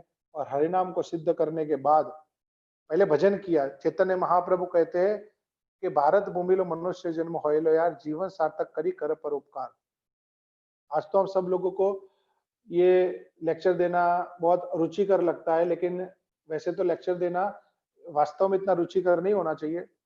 रुचिकर इसीलिए उसी व्यक्ति के लिए हो सकता है जो व्यक्ति सोचे कि उससे किसी जीव का कल्याण हो रहा है और जीव को आंखों के सामने देखे कि वो किस प्रकार से दुखों से बाहर निकले, तब उसके लिए रुचिकर होता है। लेकिन आज तो हमारे लोगों की ऐसी परिस्थिति हो गई है कि हम लोगों को अगर बोल दिया जाए लेक्चर देना है तो दौड़ दौड़ के हम तैयार हो जाते हैं। मैं लेने के लिए तैयार हूँ, मैं लेना चाहूँ, मैं इसमें अच्छा बोल सकता हूँ, ये इसमें मेरी अच्छी ग्रिप है बोलने की, बराबर। वास्तव में तो हम सब लोगों को शर्म आनी चाहिए लेक्चर लेने के लिए, क्योंकि हमें तो कई बार शर्मिंदगी फील होनी चाहिए। वैसे मेरे जैसे को होती नहीं है, लेकिन ये होनी चाहिए, क्योंकि चैतन्य महाप्रभु का जो आदेश है ये है कि जीवन सार्थक करी करी परोपकार। पहले जीवन सार्थक करो, फिर उपकार करो। अब जीवन सार्थक का मतलब क्या होता है? जीवन सार्थक का मतलब तो ये निकलता है कि व्यक्ति जड़ जगत से अपने संबंधों को विच्छेदन करे, जड़ जगत से अपने संबंधों का त्याग करे, मानसिक रूप से भी उससे बचे, और उसका जीवन, उसका जो लक्ष्य है जीवन जीने का, उसका संपूर्ण आधार वो भगवान की भक्ति को, भगवान की सेवा को बनाए, और उसको करे भी सही। और करेगा तब इस चक्र से बाहर, करीब करीब बाहर निकल जाएगा, एक अच्छे रास्ते पर चला जाएगा, तब जाके माना जाएगा कि जीवन सार्थक हुआ। अभी तो सुबह से शाम तक हमको हमारे संसार के काम, संसार की चिंताएं, संसार में भोग, संसार में अनेक प्रकार के प्लानिंग, उसी में ही सुबह से शाम हमारा चिंतन हो जाता है। और आज की डेट में अगर शरीर छूटे तो गारंटी नहीं है कि भगवत धाम जाएंगे या अच्छा कोई जगह जाएंगे, उसकी गारंटी नहीं है। तो जीवन सार्थक नहीं हुआ है। तो जीवन सार्थक करी, फिर उसके बाद कर परोपकार। तो जीवन सार्थक करना बहुत जरूरी है। तो भक्ति सिद्धांत महाराज जी ने उसके लिए पहले 100 करोड़ हरिनाम लिया था, जबकि गोलोक धाम से आए, उनको आवश्यकता नहीं थी, लेकिन फिर भी उन्होंने शतकोटि हरिनाम करके फिर बाद में उन्होंने प्रचार कार्य करने की शुरुआत की। तो प्रचार कार्य की जब शुरुआत करते हैं जब वो, तब वो सोचते कि प्रचार कार्य करने के लिए गृह त्याग करके एक वैराग्य वेश ग्रहण करना बहुत जरूरी है, जो चैतन्य महाप्रभु ने किया था। तो चैतन्य महाप्रभु जानते थे कि भारत में सन्यासी साधुओं का बड़ा अच्छा सम्मान है, और वो जो कुछ कहते हैं लोग उसको बड़े प्रेम से सुनते हैं, क्योंकि लोग देखते हैं कि इन्होंने अपने जीवन में जिस संसार का त्याग किया है, उसी संसार को त्यागने के लिए हमको प्रेरणा दे रहे हैं। तो लोग आचरण के माध्यम से उनको अच्छी तरीके से सुन लेते हैं। इसलिए चैतन्य महाप्रभु को आवश्यकता नहीं होने के बावजूद भी चैतन्य महाप्रभु ने संन्यास लिया था। भक्ति सिद्धांत महाराज जी भी सोच रहे मुझे संन्यास लेना है, किनसे संन्यास लो। भक्ति सिद्धांत महाराज जी उस समय किसी व्यक्ति को योग्य नहीं देख रहे कि वो उससे संन्यास ग्रहण करे, और सन्यासी या किसी वैराग्य संत से ही वैराग्य वेश धारण करना चाहिए। तो उस दृष्टिकोण से भी वो देख रहे कि ऐसा कौन वैराग्य संत है जिससे मैं वैराग्य वेश धारण करूं। तो उन्होंने आखिर में क्या किया, अपने गुरुदेव के फोटो के सामने प्रणाम करके, अपने गुरुदेव के सामने ही वस्त्र को रख के, दंड को रख के, गुरुदेव का आशीर्वाद लेकर उन्होंने खुद ही सन्यास के कपड़े पहने, उसको सन्यास को ग्रहण किया, त्रिदंड को ग्रहण किया, और उसको ग्रहण करके आजीवन उसका पालन भी किया। तो भक्ति सिद्धांत महाराज जी ने सन्यास इस प्रकार से लिया था। स्वयं अपने गुरुदेव के समक्ष उन्होंने प्रणाम करके उन्हीं के आशीर्वाद के रूप में उन्होंने सन्यास ग्रहण किया था। एक वैराग्य का वेश था ये, और उसको उन्होंने ग्रहण किया। और उसके बाद उन्होंने सबसे पहला मठ कलकत्ता के अंदर स्थापित किया था, जहां गौर किशोरदास बाबा जी महाराज ने कहा था कि तुम कभी बड़े शहरों में, ऐसे विशेष शहरों में नहीं जाना, कलकत्ता मत जाना। तो फिर भक्ति सिद्धांत महाराज जी ने पहला मठ कलकत्ता में क्यों स्थापित किया? कहते जब गुरु को शिष्य को 1 पॉइंटेड शिक्षा देनी होती है कि सिर्फ यही करना है, तो 1 पॉइंटेड शिक्षा देनी होती है तो कभी इस प्रकार से दी जाती है, जैसा भक्ति रसामृत सिंधु में रूप गोस्वामी कहते हैं। कहते हैं अगर किसी व्यक्ति को अपने स्वजन से प्रेम है तो वृंदावन नहीं जाना, अगर चले भी गए तो कहते यमुना के किनारे नहीं जाना, अगर वहां चले भी गए तो यमुना के किनारे काले रंग का जो गोविंद का विग्रह है उसके दर्शन मत करना। अगर करोगे तो फिर नुकसान ही होगा कि आपको आपके परिजनों से फिर परिजनों से फिर आपका वैराग्य हो जाएगा, परिजनों से आपका लगा हो जाएगा। इसलिए कहते हैं आप वहां कभी मत जाना। तो रूप गोस्वामी क्या रियली में ये चाहते कि हम वहां ना जाए और इस प्रकार संसार में अटके रहे? रूप गोस्वामी ये चाहते?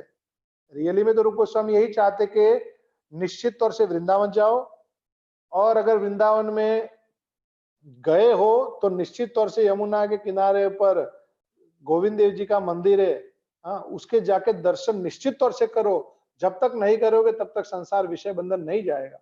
ये हमको सिखाना चाहते हैं। तो कभी कभी शिक्षा इस प्रकार भी दी जाती है। तो इसी प्रकार गौर किशोरदास बाबा जी महाराज ने भी शिक्षा दी थी कि मैं तुमको कहता हूं तुम कभी विषय शहरों में मत जाना। तो भक्ति सिद्धांत महाराज जी ने अभी प्रचार करना है, तो प्रचार करना किसको है? प्रचार विषय को करना है। तो विषय शहर में गए बगैर विषय को प्रचार कैसे करेंगे? तो उनका कहने का मतलब था कि तुम जब भी कभी चैतन्य महाप्रभु की वाणी का प्रचार करोगे ना, तो सबसे पहले विषय शहर से, बड़े शहर से करना, जहां पर लोग अंधे हो चुके संसार के चकाचौंध में, वहां से शुरू करना। तब उन्होंने बाग बाजार में सबसे पहले मठ की स्थापना की थी भक्ति सिद्धांत महाराज जी ने, अपने गुरुदेव की आज्ञा का पालन करते हुए, और उन्होंने मठ बनाया था। मठ का मतलब यह होता है कि जहां शिष्य अपने गुरु के संरक्षण में भक्ति शास्त्रों का अध्ययन कर सके और अपनी भक्ति को प्रकट कर सके, वहां सीख सके, उसको मठ कहते हैं। उसी स्थान को चैतन्य महाप्रभु के समय में भी मठ थे, और लेकिन चैतन्य महाप्रभु के समय में जो मठ थे वो उस समय विशेष मायावादी प्रकार के मठ थे। लेकिन महाप्रभु ने उस समय विशेष कोई गौड़ीय वैष्णव के तौर पर मठों की स्थापना नहीं की थी। महाप्रभु ने तो जनरल वे में हरिनाम संकीर्तन का प्रचार किया था। और हमारे गोस्वामी लोगों ने अलग अलग ऐसे मंदिर बनाए थे, लेकिन कोई ऐसी संस्था रूपी, कोई ऑर्गेनाइजेशन के रूप में कोई ऐसी स्थापना नहीं की थी। तो हमारे संपूर्ण गौड़ीय वैष्णव परंपरा में सबसे पहला मठ भक्ति सिद्धांत महाराज जी ने स्थापित किया था, और उन्होंने संसार के जीवों को एक ऐसी अपॉर्चुनिटी दी थी कि जिसके माध्यम से व्यक्ति जड़ जगत में रहते हुए भी किस प्रकार से अपनी भक्ति कर सकता है। ये भक्ति सिद्धांत महाराज जी ने सबसे पहली बार ये कार्य किया था। भक्ति सिद्धांत महाराज जी ने अपने जीवन काल में 64 गौड़ीय मठों की स्थापना की थी, और हजारों लोगों को मठों में रह के अपनी भक्ति करने का, धीरे धीरे अपने आप को शुद्ध करने का मौका दिया था। भक्ति सिद्धांत महाराज जी के समय में उन्होंने जब मठ स्थापित थे, उस समय मठों की आर्थिक परिस्थिति इतनी अच्छी नहीं हुआ करती थी, क्योंकि भक्ति सिद्धांत महाराज जी ने जब शुरुआत की थी तो उनके पास फाइनेंस इतना नहीं था, कि आर्थिक परिस्थिति इतनी अच्छी नहीं थी मठों की। लेकिन फिर भी भक्ति सिद्धांत सरस्वती ठाकुर ने मठों को ऐसे भी करके जोड़ के रखा था। उनके साथ उनके जो शिष्य जुड़े रहते थे, वो दिन में उनका एक लेक्चर सुनने के लिए उनके पास रहते थे। उस समय मठों की परिस्थिति ऐसी थी कि एक टाइम भोजन मिल पाता था शुरू में, हाँ, एक मुट्ठी चावल मिल पाता था। लेकिन फिर भी जो उनके जो शिष्य थे वो उनके पास रहते थे, इसलिए क्योंकि उनको पता था कि भक्ति सिद्धांत महाराज दिन में एक बार लेक्चर देते हैं। तो उस एक लेक्चर को, उनके एक सिद्धांत को सुनने के लिए शिष्य उनके पास रहते थे, और कई सारे नौजवान शिष्य उनके पास आए थे और उन्होंने उसको दीक्षा भी दी थी। तो भक्ति सिद्धांत सरस्वती ठाकुर ने इस प्रकार से मठों की स्थापना करके इस गौड़ीय वैष्णव परंपरा में पहली बार चैतन्य महाप्रभु के मूवमेंट को एक व्यापक रूप में प्रचार का रूप दिया था। जो चैतन्य महाप्रभु की इच्छा थी कि नगर नगर गांव गांव में ये प्रचार फैलना चाहिए, इसको भक्ति सिद्धांत महाराज जी ने संपूर्ण परंपरा में पहली बार शुरू किया था। और भक्ति सिद्धांत सरस्वती ठाकुर हमारी परंपरा के मूल वो आचार्य है जिन्होंने पहले घेरवे कपड़े पहन के चैतन्य महाप्रभु ने पहने, उसके बाद सीधे भक्ति सिद्धांत महाराज जी ने पहने थे। घेरवे कपड़े पहन के इस प्रकार से उन्होंने प्रचार आंदोलन को छेड़ा था। और उन्होंने जब प्रचार आंदोलन को छेड़ा तो उनको कितनी तकलीफ हुई थी, उस समय कितनी परेशानियां थी। विशेष 13 प्रकार के जो अब संप्रदाय चलते थे उस समय में, सहजिया, आउला, बाउला, सखी बेकी, अतिवाड़ी, गौरांग नागरी आदि बहुत सारे जो अपसंप्रदाय चलते थे, और विशेष रूप से उनके साथ मायावादी भी, जो सबसे बड़ा अपसंप्रदाय, उन अपसंप्रदायिक लोगों का वर्चस्व उस समय भारत भूमि में बहुत ज्यादा था। और शुद्ध कृष्ण भक्ति वैष्णव परंपरा की जो धारा थी, उसका प्रचार बहुत कम था। वैसे उस प्रकार के वैष्णव बहुत कम थे जो उस समय प्रचार करते थे। तो परिस्थिति ऐसी थी कि भक्ति सिद्धांत सरस्वती ठाकुर ने सबसे क्रिटिकल कंडीशन में प्रचार किया था, और वो भी चैतन्य महाप्रभु की फिलोसॉफी का प्रचार करना, मतलब कि 100% जो शुद्ध है, जिसमें थोड़ा भी कॉम्प्रोमाइज नहीं है, उस फिलोसॉफी का प्रचार करना ये बहुत डिफिकल्ट था। और भक्ति सिद्धांत महाराज जी ने जब इसकी शुरुआत की थी तो उनको बहुत चैलेंज उठानी पड़ी थी। कई ब्राह्मणों ने भी उनका विरोध किया था, कई मायावादी लोगों ने उनका विरोध किया था, सहज या बाबा जी लोगों ने उनका विरोध किया था, लेकिन फिर भी भक्ति सिद्धांत महाराज बिना डरे हुए सिंह की तरह ये प्रचार कार्य करते थे। भक्ति सिद्धांत महाराज जी का प्रचार का उत्साह इतना अधिक होता था कि वो किसी मायावादी को देख लेते ना, तो सामने से उसके पास जाते थे और सामने से उसको जाके चैलेंज करते थे। उसको एक आंतरिक रूप से उसके प्रति दया का भाव रखते थे कि वो कहाँ अपसंप्रदायों में डूबा पड़ा हुआ है, तो उसको एक समझाने की दृष्टि से जाते थे। तो समझाने की दृष्टि से जाके उसको जाके कहते थे कि आप कौन संप्रदाय में हो, क्या कर रहे हो आप, ये गलत है। जब वो विरोध करता था तब भक्ति सिद्धांत महाराज शास्त्रों का सहारा लेके, शास्त्रों का सहारे के माध्यम से उसको हराते थे और उसको मजबूर करते थे उस संप्रदाय का त्याग करने के लिए। तो भक्ति सिद्धांत महाराज जी इस प्रकार से पकड़ पकड़ के लोगों को समझाते थे। कभी कभी तो कोई व्यक्ति मिलता तो अपने शिष्यों को बोलते इसको पकड़ लो, और पकड़ने के बाद फिर उसके साथ शास्त्रार्थ करते थे, बातचीत करते थे। वो नहीं करने के लिए इच्छा करे ना तो भी जबरदस्ती करते थे कि तेरे को करना ही पड़ेगा। इस प्रकार से वो जीवों का कल्याण चाहते थे। इस प्रकार अब संप्रदाय में फंसे हुए जो जीवात्मा है उनको वहां से बाहर निकलने के लिए चिंता करते थे। भक्ति सिद्धांत महाराज जी की तो इतनी चिंता थी कि भक्ति सिद्धांत महाराज जी ने एक बार कहा था कि हमने यहाँ मठ स्थापित किए है भारत भूमि में, ऐसे ही मठ विदेशों में भी होने चाहिए, क्योंकि भक्ति विनोद ठाकुर महाराज जी की हृदय की इच्छा थी कि उन पाश्चात्य जगत में भी भक्ति का प्रचार होना चाहिए। इसलिए भक्ति विनोद ठाकुर महाराज जी ने चैतन्य महाप्रभु के जीवनी के ऊपर जो ग्रंथ लिखा था उसको उस समय उन्होंने भारत भूमि के बाहर पाश्चात्य जगत में भी लाइब्रेरियों में रखवाया था। तो उनकी हृदय की इच्छा थी ऐसी। तो भक्ति सिद्धांत महाराज जी ने भक्ति विनोद ठाकुर महाराज जी के हृदय के जो भाव थे, जो उन्होंने ग्रंथों में लिखे थे, उस भाव को उन्होंने प्रैक्टिकली करके दिखाया। भक्ति सिद्धांत महाराज जी को अपने जीवन काल में विशेष ग्रंथ लिखने का मौका नहीं मिला, क्योंकि उन्होंने ग्रंथ लेखन विशेष नहीं किया, लेकिन भक्ति विनोद ठाकुर महाराज ने या रूप गोस्वामी ने, जीव गोस्वामी ने जो ग्रंथ लिखे थे, उन ग्रंथों के सिद्धांतों को पब्लिकली स्थापित करने में और लोगों को भक्त बनाने में उन्होंने अपना संपूर्ण जीवन लगाया। इसलिए भक्ति सिद्धांत महाराज जी ने ग्रंथ नहीं लिखे, लेकिन भक्ति सिद्धांत महाराज जी का जो ज्ञान था, उस ज्ञान को एक चलते फिरते वैदिक इंसाइक्लोपीडिया के तौर पर माना जाता था। हमारे संप्रदाय में भक्ति सिद्धांत महाराज जी को एक दूसरे जीव गोस्वामी के रूप में माना जाता है। इतना विशेष ज्ञान था उनका। उनके पास समय मर्यादा बहुत कम थी, इसलिए उन्होंने अपना जीवन लिखने में नहीं लगाया, लेकिन जो लिखा हुआ था उसको प्रचार करने में उन्होंने अपना जीवन लगाया था भक्ति सिद्धांत महाराज जी ने।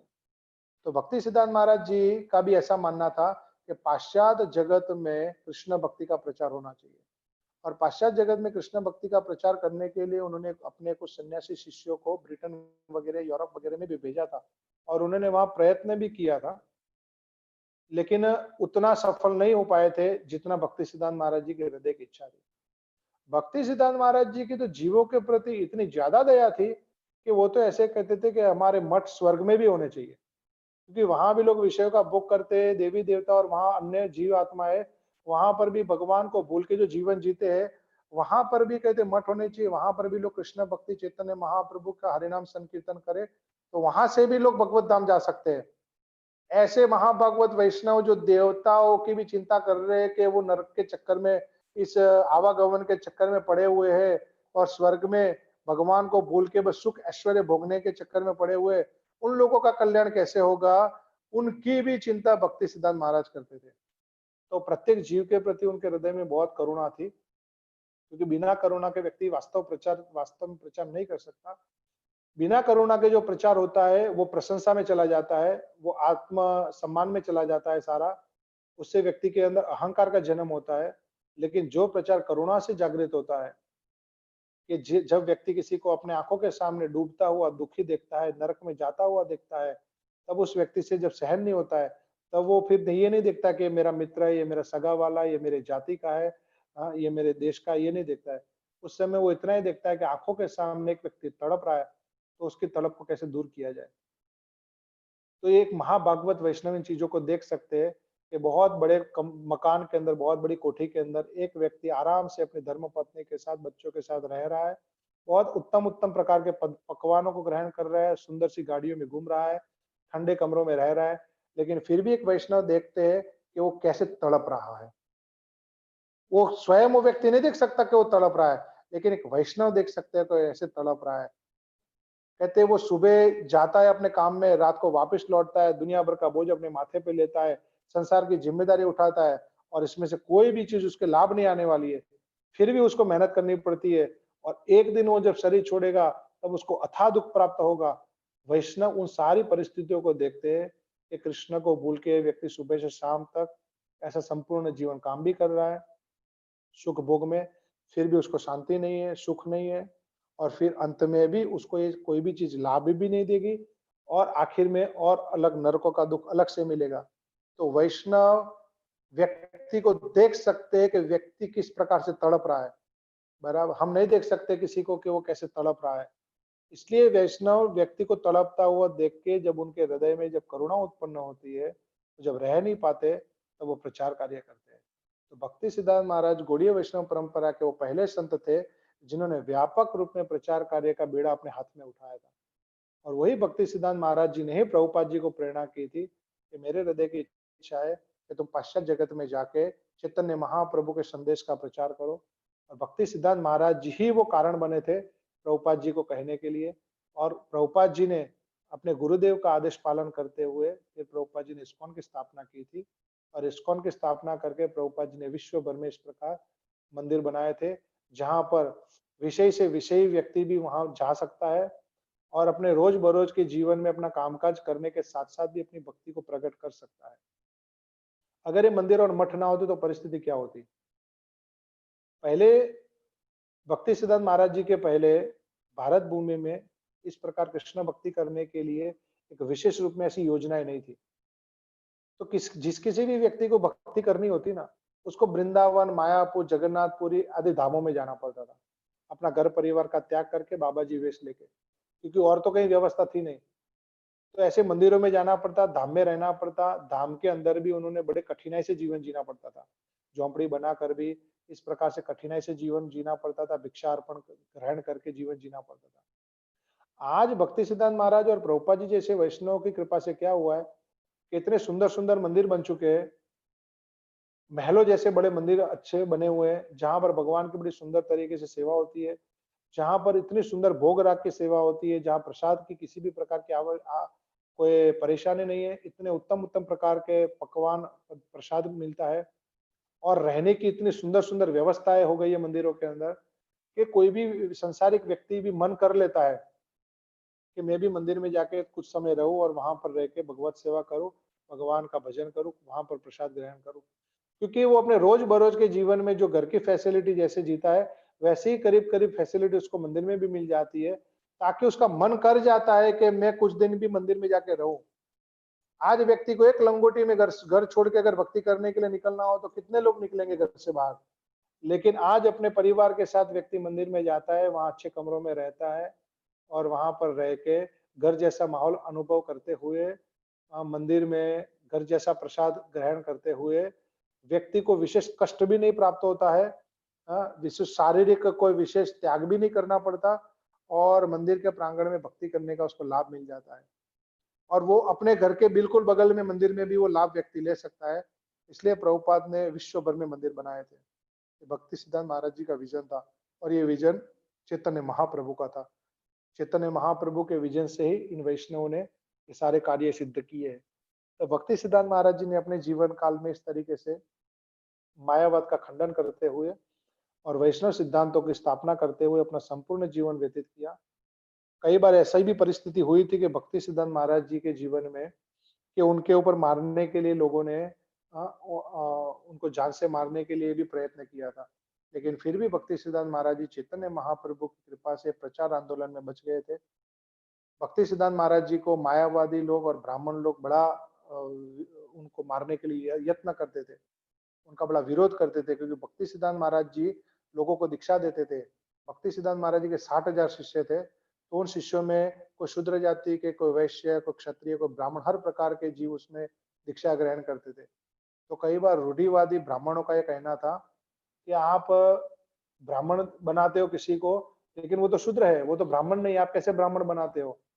तो भक्ति सिद्धांत महाराज उनका विरोध करते थे, कहते मैं अपने शिष्यों को जो दीक्षा दे रहा हूँ ना, वो सच्चे ब्राह्मण है। कहते वो 4 नियमों का पालन करते हैं, सुबह जल्दी उठते हैं, गीता भागवत के अनुरूप अपना जीवन जीते हैं, वो वास्तव में ब्राह्मण है। वो ब्राह्मण नहीं है जो 2 पैसे की जनेऊ धारण करता है, जब लघु शंका करने के लिए जाए तो उस जनेऊ का उपयोग सिर्फ मात्र कान पे लपेटने के लिए करता हो, अन्यथा जनेऊ क्या है उसको ये भी पता नहीं है। ब्राह्मणत्व क्या होता है, ब्राह्मण का जीवन, उसके कर्म क्या होते हैं, षट कर्म निपुण जो ब्राह्मण होता है वो भी उनको पता नहीं है। सिर्फ जाति का अहंकार लेके सिर्फ दान दक्षिणा ग्रहण करना सिर्फ उसको ब्राह्मण नहीं कहते। भक्ति सिद्धांत महाराज जी ने साउथ इंडिया यात्रा में उसका बड़ा विरोध किया था। पहले ब्राह्मणों की सभा में उनको बुलाया, ये एक देखते हुए कि इनका आज इनका मुंह बंद करा देंगे, ऐसा सोच के भक्ति सिद्धांत महाराज जी को वहां बुला तो लिया गया। सब ब्राह्मण एकत्रित होकर बोला कि आज इनका बड़ा विरोध करेंगे, इनके साथ शास्त्र भी करेंगे। तो भक्ति सिद्धांत महाराज जी को पता चला, भक्ति सिद्धांत महाराज जी को कुछ कहने के लिए कहा गया। तो भक्ति सिद्धांत महाराज जी ने बड़े तरीके से क्या किया, पहले तो जाके ब्राह्मण क्या होते हैं उसका वर्णन किया कि ब्राह्मण भगवान के सर के बराबर माने गए हैं और चारों जाति में ब्राह्मण सबसे उत्तम है, ब्राह्मण शिक्षक है, ब्राह्मण एक देवताओं की तरह पूजे जाते हैं, भगवान ब्राह्मणों के माध्यम से अन्न ग्रहण करते हैं, ब्राह्मण यज्ञ कराने का अधिकारी है। बहुत सारे ब्राह्मणों के उन्होंने प्रशंसा की, तो सारे ब्राह्मण खुश हो गए, वाह वाह हमारी प्रशंसा हो रही है। और फिर बाद में उन्होंने शास्त्रों में से निकाल के बताया कि ब्राह्मण कहते किसको है, इन नियमों का पालन करने वाले, इस प्रकार से सत्वगुण में जीवन जीने वाले, इस प्रकार से ज्ञान को धारण करने वाले, उन्हीं को ब्राह्मण कहते हैं। इसलिए कहते हैं जो व्यक्ति इसका पालन करता है वो ब्राह्मण है, जो नहीं पालन करता वो शूद्र है, समझो एक तरीके से। तो इस तरीके से भक्ति सिद्धांत महाराज जी ने बड़ी युक्ति के साथ ब्राह्मणों को वहां पर परास्त किया था और ये सिद्ध किया था कि मैं जिनको दीक्षा दे रहा हूँ वास्तव में ब्राह्मण है, वो शुद्ध है, उन सारे नियमों का पालन करते हैं जो ग्रंथ में बताए गए हैं। तो इस तरीके से भक्ति सिद्धांत महाराज जी एक प्रैक्टिकल ब्राह्मण बनाते थे, ना कि सिर्फ मात्र एक जाति के ब्राह्मण बनाते थे। तो भक्ति सिद्धांत महाराज जी ने अपना संपूर्ण जीवन इस प्रकार से जिया। भक्ति सिद्धांत महाराज जी बाहर से बड़े स्ट्रिक्ट रहते थे, क्योंकि जो गुरु होता है उसको बड़ा स्ट्रिक्ट रहना भी पड़ता है। जो अपने शिष्य के ऊपर शासन कर सके, सच्चा गुरु वही होता है जो अपने शिष्य के ऊपर शासन करे। गुरु अगर सेठ साहूकारों का चेला बन जाएगा तो फिर उनको ज्ञान कब देगा। इसलिए गुरु को ना कभी पैसे के ऊपर, ना कभी अपने शिष्यों के ऊपर आश्रय रख के अपना भजन करना चाहिए, ना उनको अपना स्वामित्व स्वीकार करने देना चाहिए। गुरु हमेशा एक ऐसी पर्सनालिटी होनी चाहिए जो शिष्य के ऊपर हमेशा भारी बने रहे और शिष्य को कुछ भी कहने में संकोच ना करे। चाहे वो अमीर शिष्य हो तो उसको भी सुधारने में गुरु संकोच ना करे। गुरु को इस तरीके से होना चाहिए। भक्ति सिद्धांत महाराज वाकई में ऐसे गुरु थे जो अपने किसी शिष्य को कहने में कभी संकोच नहीं करते थे। बराबर, वो उनको किसी भी चीज से कोई विशेष लोभ नहीं था, इसलिए वो स्पष्ट बोल सकते थे। जो लोभी गुरु होता है वो शिष्य को स्पष्ट नहीं कह सकता, उसके दोषों को स्पष्ट नहीं बता सकता। इसीलिए भक्ति सिद्धांत महाराज जी एक सफल गुरु थे जिन्होंने अपने जीवन काल में इतने हजारों लोगों को दीक्षा दी। और भक्ति सिद्धांत महाराज जी की जो पर्सनालिटी थी ऐसी थी कि उनका शिष्य एक जो भक्ति करते करते कभी किसी कुसंगति में पड़ गए थे और कुसंगति में पड़ने के बाद, ये भक्ति सिद्धांत महाराज जी के अप्रकट लीला के बाद की बात है, कुसंगति के कारण वो फिर धीरे धीरे करके अपने अधार्मिक वृत्तियों में चले गए और परिणाम ये हो कि शरीर छोड़ने के बाद उनको यमराज के पास ले जाया गया। तो वहां जाके यमराज ने ये कह के उनको छोड़ दिया था कि इनको भेज दो, ये किसी ये महाभागवत वैष्णव के शिष्य है, भले ही इन्होंने भजन ना किया हो ठीक से, लेकिन इनके जो गुरु है वो महाभागवत वैष्णव है, इसलिए उनको यहाँ से वापस भेज दिया जाए। और उनको मार्गदर्शन दिया था कि तुम वापस जाके जो भक्ति सिद्धांत महाराज जी के एक शिष्य थे, उनका नाम बताते हुए कहा कि तुम वापिस जाके उनसे फिर दीक्षा ले लेना। और फिर वो वापिस आए और फिर उन्होंने उनसे दीक्षा ली। तो इस तरीके से यमराज जैसे वैष्णव भी भक्ति सिद्धांत महाराज जी का सम्मान करते हैं। इतनी उनकी पर्सनालिटी थी भक्ति सिद्धांत महाराज जी की। तो ऐसे भक्ति सिद्धांत महाराज बाह्य रूप में बड़े सिद्धांतिक दृष्टिकोण से लगते हैं, तो कभी-कभी लोग ऐसा कहते थे कि भक्ति सिद्धांत महाराज थोड़ी ड्राई ड्राई फिलोसॉफी नहीं देते क्या? कि भक्ति सिद्धांत महाराज जी कुछ रस की बातें नहीं करते, लेकिन भक्ति सिद्धांत महाराज अपने कुछ शिष्यों के साथ उस प्रकार की भी चर्चाएं करते थे। और भक्ति सिद्धांत महाराज उस तरीके से अपने जो अधिकारी भक्त शिष्य थे उनको इस प्रकार से रस का ज्ञान भी देते थे। और भक्ति सिद्धांत महाराज जी आंतरिक रूप में एक मंजरी के भाव में भक्ति करते थे, लेकिन बाह्य रूप में एक स्ट्रिक्ट सन्यासी के तौर पर रहते थे। भक्ति सिद्धांत महाराज जी के आखिरी समय में जब भक्ति सिद्धांत महाराज अपने शरीर को जब छोड़ रहे होते, उस समय भक्ति सिद्धांत महाराज इस प्रकार से राधा कृष्ण की कथा ही समझा रहे लोगों को। और आखिरी समय में उन्होंने श्री रूप मंजरी पद भजन सुनने की इच्छा व्यक्त की थी। और इस भजन को सुनते सुनते फिर उन्होंने अपना शरीर का त्याग कर दिया था और गोलोक वृंदावन धाम को चले गए थे। तो भक्ति सिद्धांत महाराज जी ने हमारी संपूर्ण परंपरा में बहुत बड़ी एक पिलर की भूमिका निभाई है, एक प्रचार आंदोलन की भूमिका निभाई है, जिसमें उन्होंने खुद आचरण करके प्रचार किया है। और उन्होंने हमको कौन दिए? उन्होंने हमको प्रभुपाद जी दिए। और प्रभुपाद जी के माध्यम से ही आज पूरे विश्व भर में प्रचार हुआ। प्रभुपाद जी हमेशा कोई भी कार्य करते थे तो आखिर में क्रेडिट अपने गुरुदेव को देते थे। प्रभुपाद ये कहते थे कि मैं आज यहाँ पर आपके देश अमेरिका में आया हूँ और मैं जो भी कार्य कर रहा हूँ और जो सफलता मिल रही है, मैं कुछ नहीं कर रहा, मैं सिर्फ अपने गुरु के आदेश का पालन कर रहा हूँ। उन्होंने जो मुझे कहने के लिए कहा बस मैं वही कर रहा हूँ। ये सब मेरे गुरु की क्रेडिट है, मैंने कुछ नहीं किया है। ये प्रभुपाद जी की बहुत बड़ी विनम्रता थी। और एक शिष्य को ऐसा ही होना चाहिए, अपने सारे कार्य के क्रेडिट अपने गुरु को देनी चाहिए, जिसके माध्यम से अपने आप ही भगवान उसको भक्ति प्रदान करते हैं। तो भक्ति सिद्धांत महाराज जी एक ऐसे महाभागवत वैष्णव थे कि जिन्होंने और आगे अनेक महाभागवत वैष्णव को भी जन्म दिया। उनको भी इस प्रकार से भक्ति मार्ग में लाए और उनके माध्यम से संपूर्ण पृथ्वी को आज भक्ति करने के लिए, चैतन्य महाप्रभु की शिक्षाओं का पालन करने के लिए अधिकारी बनाया है भक्ति सिद्धांत महाराज जी ने। तो भक्ति सिद्धांत महाराज जी शास्त्र में इतने निपुण थे कि मायावादी लोग उनसे इस प्रकार डरते थे। बहुत सारे मायावादियों ने एक बार एकत्रित होके ये कहा कि ये भक्ति सिद्धांत बार बार हमको चैलेंज करता है, आज हम सब लोग मिलकर इसको चैलेंज करते हैं। तो सब लोगों ने कुछ लोगों ने उसमें से कहा करे वो बहुत पंडित है, शास्त्रों को बड़ा ज्ञाता है, कहते हम सब लोग मिलकर चैलेंज करेंगे तब तो फिर वो हारेगा ना।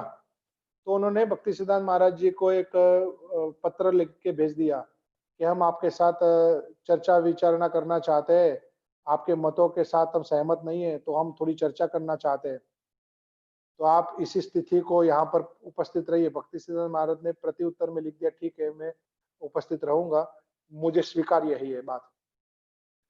फिर उन्होंने कहा इन्होंने तो स्वीकार कर लिया। तब उन्होंने फिर एक पत्र में लिख के भेजा कि आप महाभारत और रामायण इन ग्रंथों में से चर्चा नहीं करना। कहते वो प्रति उत्तर में भक्ति सिद्धांत महाराज ने लिख के भेजा, ठीक है मैं उन ग्रंथों में से चर्चा नहीं करूंगा। फिर उन्होंने बाद में लिख के भेजा कि आप उपनिषद में से भी चर्चा नहीं करना। भक्ति सिद्धांत महाराज ने लिख के भेजा, ठीक है मैं उपनिषद में से भी चर्चा नहीं करूंगा। फिर उन्होंने लिख के भेजा कि आप गीता, भागवत और स्मृति शास्त्र को भी मत छेड़ना। तो भक्ति सिद्धांत महाराज कहते ठीक है मैं उसको भी निष्पक्ष करूंगा। फिर उन्होंने लिख के स्पष्ट रूप से भेज दिया कि आप सिर्फ वेदांत सूत्र के ऊपर ही चर्चा करना। भक्ति सिद्धांत महाराज ने कहा मैं सिर्फ वेदांत सूत्र से ही चर्चा करूंगा और किसी से चर्चा नहीं करूंगा। बराबर। आखिर में उन्होंने उस प्रोग्राम को रिजेक्ट कर दिया, कहते तो वेदांत सूत्र के ऊपर भी बोल सकता है, अगर इसके ऊपर बोला और हमको चुप करा दिया तो। फिर उन्होंने उस सभा को होने ही नहीं दिया डर के मारे।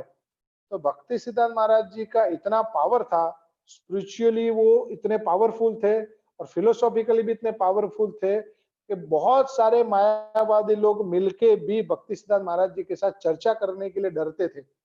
एक सिर्फ उन्होंने जो ग्रंथ कहा वेदांत सूत्र, वेदांत भाष्य के ऊपर जो व्याख्या करनी, उस पे भी वो डरते थे, क्योंकि प्राय मायावादी लोग वेदांत सूत्र के ऊपर ज्यादा डिस्कस करते हैं।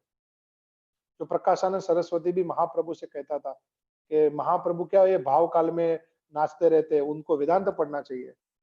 और वही महाप्रभु बस वहां पर उपस्थित हुए थे और प्रकाशानंद सरस्वती का सारा वेदांत वहां पर पानी में बह गया था और उन्होंने चैतन्य महाप्रभु के चरण स्पर्श कर लिए थे। तो इसी प्रकार मायावादी वेदांत का ज्यादा आश्रय लेते हैं और वेदांत को शंकराचार्य के द्वारा बताई गई फिलोसॉफी के अनुरूप अपने तरीके से मनगढ़ंत तरीके से उसके मतलबों को निकाल के फिलोसॉफी को स्थापित करते हैं।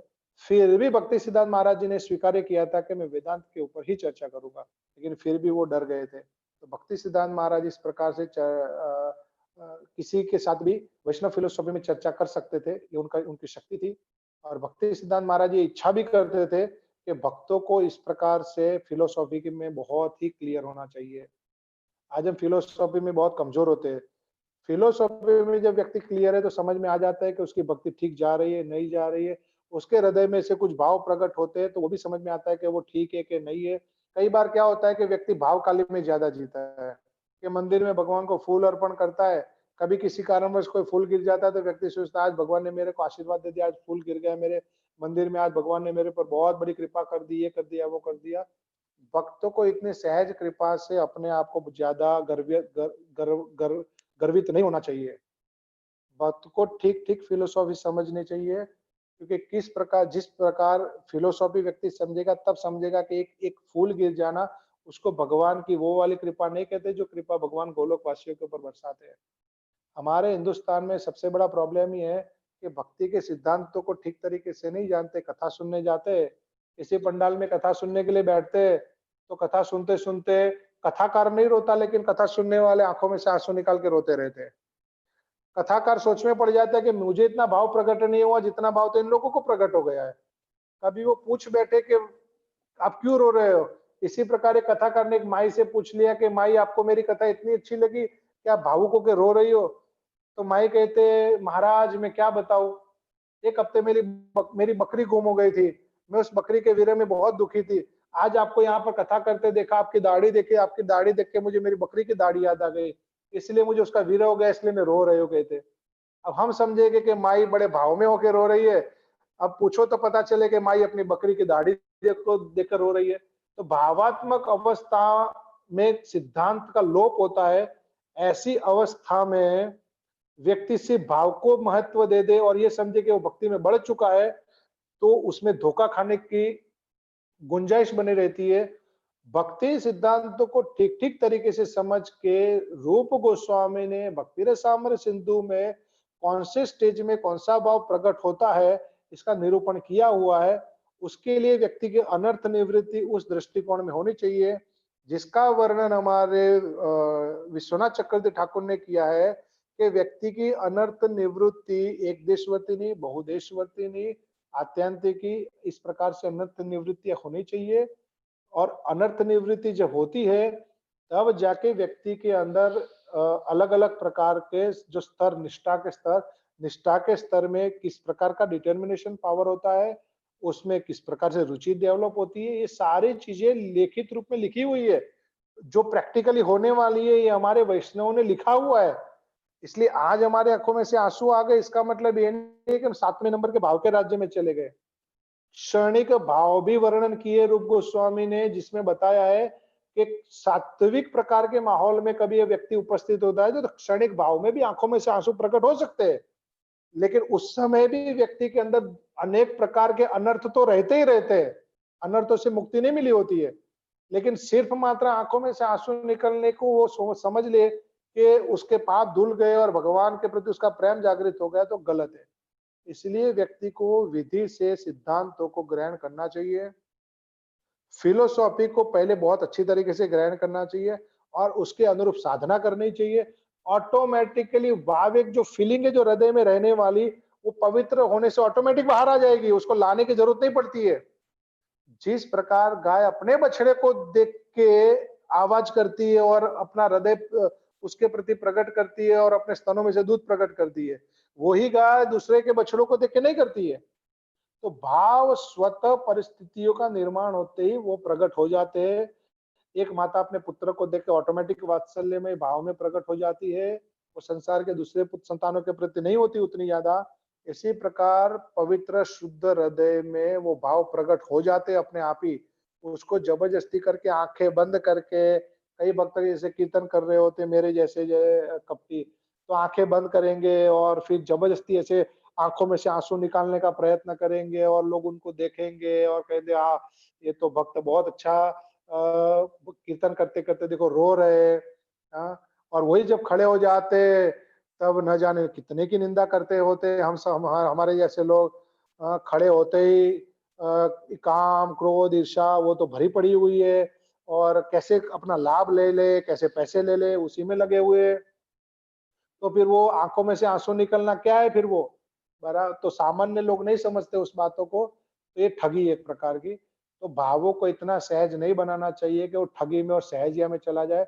भक्ति सिद्धांत महाराज इसका स्ट्रिक्ट विरोध करते थे, उनको बिल्कुल कतई पसंद नहीं था कि व्यक्ति अपने आप को भक्त होने के ऐसे दावे करे और अपने आप को भावात्मक अवस्था में प्रकट करे।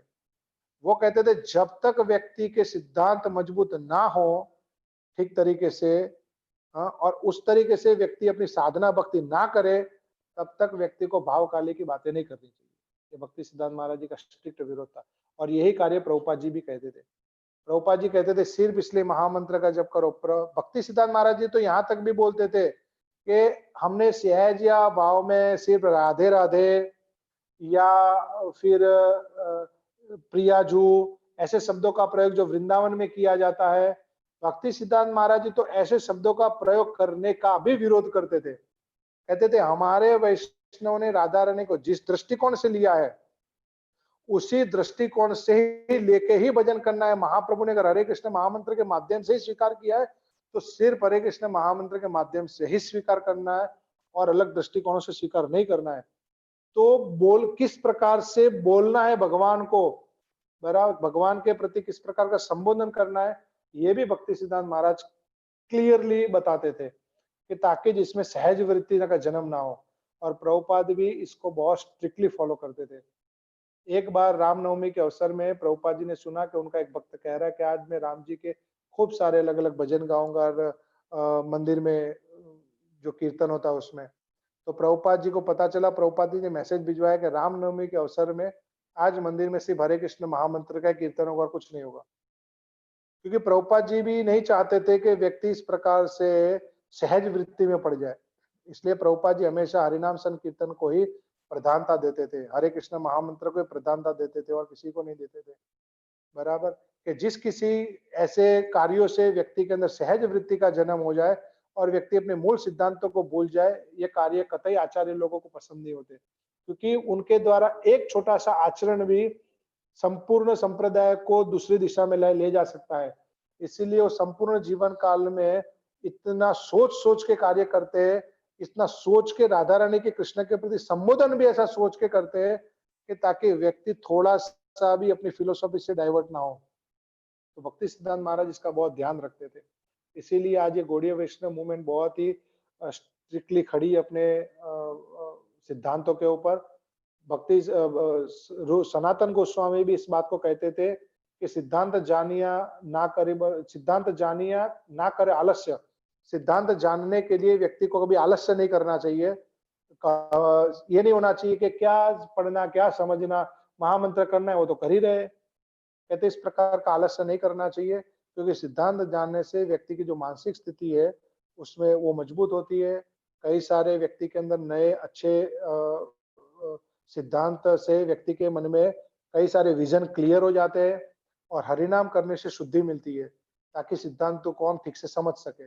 इसलिए व्यक्ति को हरिनाम और साइमल्टेनियसली या सिद्धांत संतों के परंपरा के संतों के माध्यम से समझना चाहिए, या तो उसी सिद्धांतों को हमारे परंपरागत आचार्यों के ग्रंथों में से समझना चाहिए और उस तरीके से हरिनाम भी करना चाहिए। तो हमारे वैष्णव का ये मानना था कि रूप गोस्वामी के भाव जो भक्ति रसामृत सिंधु और उज्ज्वल नीलमणि में लिखे और सनातन गोस्वामी के हरि भक्ति विलास में लिखे गए साधक के सिद्धांत, उन दोनों का कॉम्बिनेशन करके हमारे संप्रदाय में भक्ति सिद्धांत महाराज और प्रभुपाद जी ने भक्ति बताई थी, कि जिसमें सनातन गोस्वामी की हरि भक्ति विलास के नियमों का पालन करते हुए साधना करना सिखाया था और साधना का लक्ष्य उन्होंने रखा था भक्ति रसामृत सिंधु में रूप गोस्वामी के भावों को तो कहते सनातन गोस्वामी के साधना पद्धति को इस तरीके से करना चाहिए कि वो साधना पद्धति का लक्ष्य आगे जाके हमारे रूप गोस्वामी के रूप भक्ति रसामृत सिंधु और उज्ज्वल नीलमणि के जो भाव है, जो उन्होंने चैतन्य महाप्रभु से प्राप्त किए थे, वो जो भाव उन्होंने जो वहां वर्णित किए, उन भावों तक हम पहुंच सके, वो हमारा लक्ष्य होना चाहिए। इस दृष्टिकोण से साधना करनी चाहिए। हरे कृष्ण महामंत्र तो बहुत सारे लोग करते हैं, पंडित लोग भी करते हैं, कर्मकांडी भी करते हैं, और हरे कृष्ण महामंत्र ये इस्कॉन में भी करते हैं, और भी बहुत सारे लोग भी हरे कृष्ण महामंत्र करते हैं। लेकिन हरे कृष्ण महामंत्र करने का सबका रिजल्ट एक नहीं होता है। उस हरे कृष्ण महामंत्र करने के साथ उसका विजन भी बताया है। सनातन गोस्वामी के हरि भक्ति विलास के अनुरूप रूप गोस्वामी ने जो भक्ति रसामृत सिंधु का भाव बताया है, उसको लक्ष्य करते हुए, एक रीजन निश्चित करते हुए फिर रूटीन साधना करनी चाहिए। हम साधना कर रहे हैं लेकिन हमको पता नहीं है कि हमको आगे क्या लेना है। कोई इस्कॉन में कहे कि मैं कृष्ण को अपने पुत्र के जैसे रखना चाहती हूँ, तो समझो कि हमारे सिद्धांत में गलती आ गई कहीं ना कहीं। हमारे रूप गोस्वामी ने हमको कृष्ण को पुत्र की तरह रखने के सिद्धांत नहीं समझाए, बराबर। हमारे प्रभुपाद जी ने हमको ये सिद्धांत नहीं समझाए। हमारे संप्रदाय में एक ही प्रकार का सिद्धांत चल रहा है जो रूप गोस्वामी ने दिया है, वो कि गोपीर पर्द कमल दास दासानुदास। उसी दृष्टिकोण से ही जीव को भक्ति करने की प्रेरणा दी जाती है, और उसी दृष्टिकोण से ही उन्होंने मार्गदर्शन किया हुआ है। इसलिए सब कुछ क्लियर है बिल्कुल अच्छी तरीके से, लेकिन हम नहीं जानते, नहीं पढ़ते। उसी का ये दोष है कि हमारे में कंफ्यूजन है कि हम कहाँ जाएंगे और क्या करेंगे। अन्यथा व्यक्ति को बिल्कुल, हम पहुंचे नहीं उस जगह पर, लेकिन क्लियर होना चाहिए कि हम कहाँ पहुंचना है और कैसे, क्या चीज हमको चाहिए, बिल्कुल क्लियर होना चाहिए। तब जाके आज हम जो मेहनत करेंगे वो मेहनत वहां के लिए करेंगे, तब जाके हमको लोभ होगा उस मेहनत को करने के लिए, उस वस्तु को प्राप्त करने के लिए। ठीक है, तो ये संपूर्ण चीज हमको पहली बार भक्ति सिद्धांत महाराज जी ने प्रैक्टिकल रूप में दी थी, और उसी चीज को प्रभुपाद जी ने हमको प्रैक्टिकल रूप में दिया है। तो भक्ति सिद्धांत महाराज जी के बहुत बड़ी देन है जो उन्होंने हमको कृपा करके दिया है। तो हम सब आज भक्ति सिद्धांत महाराज जी के चरणों में यही प्रार्थना करते हैं कि वो जिस प्रकार से बड़े स्ट्रिक्टली नियमों का पालन करते हुए भक्ति करते थे, करवाते भी थे, और सिद्धांतों को वो खुद समझते थे और दूसरे लोगों को इच्छा भी करते थे कि वो भी मजबूत बने उसमें। तो हमने भी इस प्रकार से प्रभुपाद जी के ग्रंथों को, प्रभुपाद जी के बाद हमने हमारे परंपरा के वैष्णव के ग्रंथों को पढ़ना चाहिए। अच्छी तरीके से उनके हृदय के जो भाव है उनको समझना चाहिए। रात रात भर वैष्णव ने ग्रंथ लिखे हैं, पुराने भगवान के पुराने वस्त्रों के ऊपर और पन्नों के ऊपर गोस्वामी लोगों ने ग्रंथ लिखे। उस समय कागज नहीं थे, भगवान के पुराने वस्त्रों के ऊपर ग्रंथ लिखते थे वो। तो इतनी मेहनत उन्होंने की है, तो क्यों की है? जब राजा मान सिंह ने रूप गोस्वामी को कहा था मैं आपके भगवान के लिए बहुत बड़ा मंदिर बना दूं, तो रूप गोस्वामी ने कहा हमारे पास टाइम नहीं है। कहते हम मंदिर बनाए उसके लिए हमारे पास टाइम नहीं है। हमारा जो मूल कार्य है ग्रंथ लेखन करना, लीला स्थली को प्रकट करना और उसको स्थापित करना है हमारा कार्य है। मंदिर तो कोई और भी बना देगा, लेकिन ये जो सिद्धांत देके जाना है वो और कोई नहीं देगा, वो हमारा कार्य है जो हमको देके जाना है। तो इस प्रकार से भक्ति सिद्धांत महाराज जी की भी यही योजना थी। अंग्रेजों ने जब यूनिवर्सिटी बनाई थी कलकत्ता में, तो उन्होंने भी भक्ति सिद्धांत महाराज जी को कहा था कि यहाँ पर हेड ऑफ द डिपार्टमेंट बनी है। तो भक्ति सिद्धांत महाराज जी ने भी मना किया था कि मेरा कार्य हेड ऑफ डिपार्टमेंट बनने का नहीं है, मैं किसी एक यूनिवर्सिटी का सिर्फ एक टीचर बन के नहीं रह सकता। मेरा कार्य चैतन्य महाप्रभु के सिद्धांतों को जगत के लोगों को देना है, इसलिए मैं सिर्फ एक डिपार्टमेंट में बन के नहीं रहना चाहता। तो भक्ति सिद्धांत महाराज जी ने उस प्रपोजल को ठुकरा दिया था, क्योंकि वो सार्वजनिक रूप से जीवों का कल्याण करना चाहते थे, वो भी भक्ति सिद्धांतों के माध्यम से। मटेरियली हेड ऑफ डिपार्टमेंट नहीं बनना चाहते थे वो। तो इस प्रकार से प्रभुपाद जी ने रात रात भर ट्रैवलिंग करते समय रात रात भर जाके ग्रंथ लिखे, और प्रभुपाद उन ग्रंथों को वितरित कराने में बहुत इंटरेस्ट लेते थे। प्रभुपाद कहते थे हमारा मेन बिजनेस है बुक डिस्ट्रीब्यूशन, तो डिस्ट्रीब्यूट करना मेन बिजनेस है। हमने जिसको डिस्ट्रीब्यूट कर दी तो वो व्यक्ति के अपने घर में रखे, इसलिए हमने उसको डिस्ट्रीब्यूट की थी। रियली बुक डिस्ट्रीब्यूशन का मतलब होता है कि बुक रीडिंग, ये उसका मेन पर्पज है। और बुक रीडिंग का मतलब होता है कि फॉलो, उस बुक को पढ़ो और उसको फॉलो करो। तो फॉलो करना एक्चुअली मेन बिजनेस है हमारा।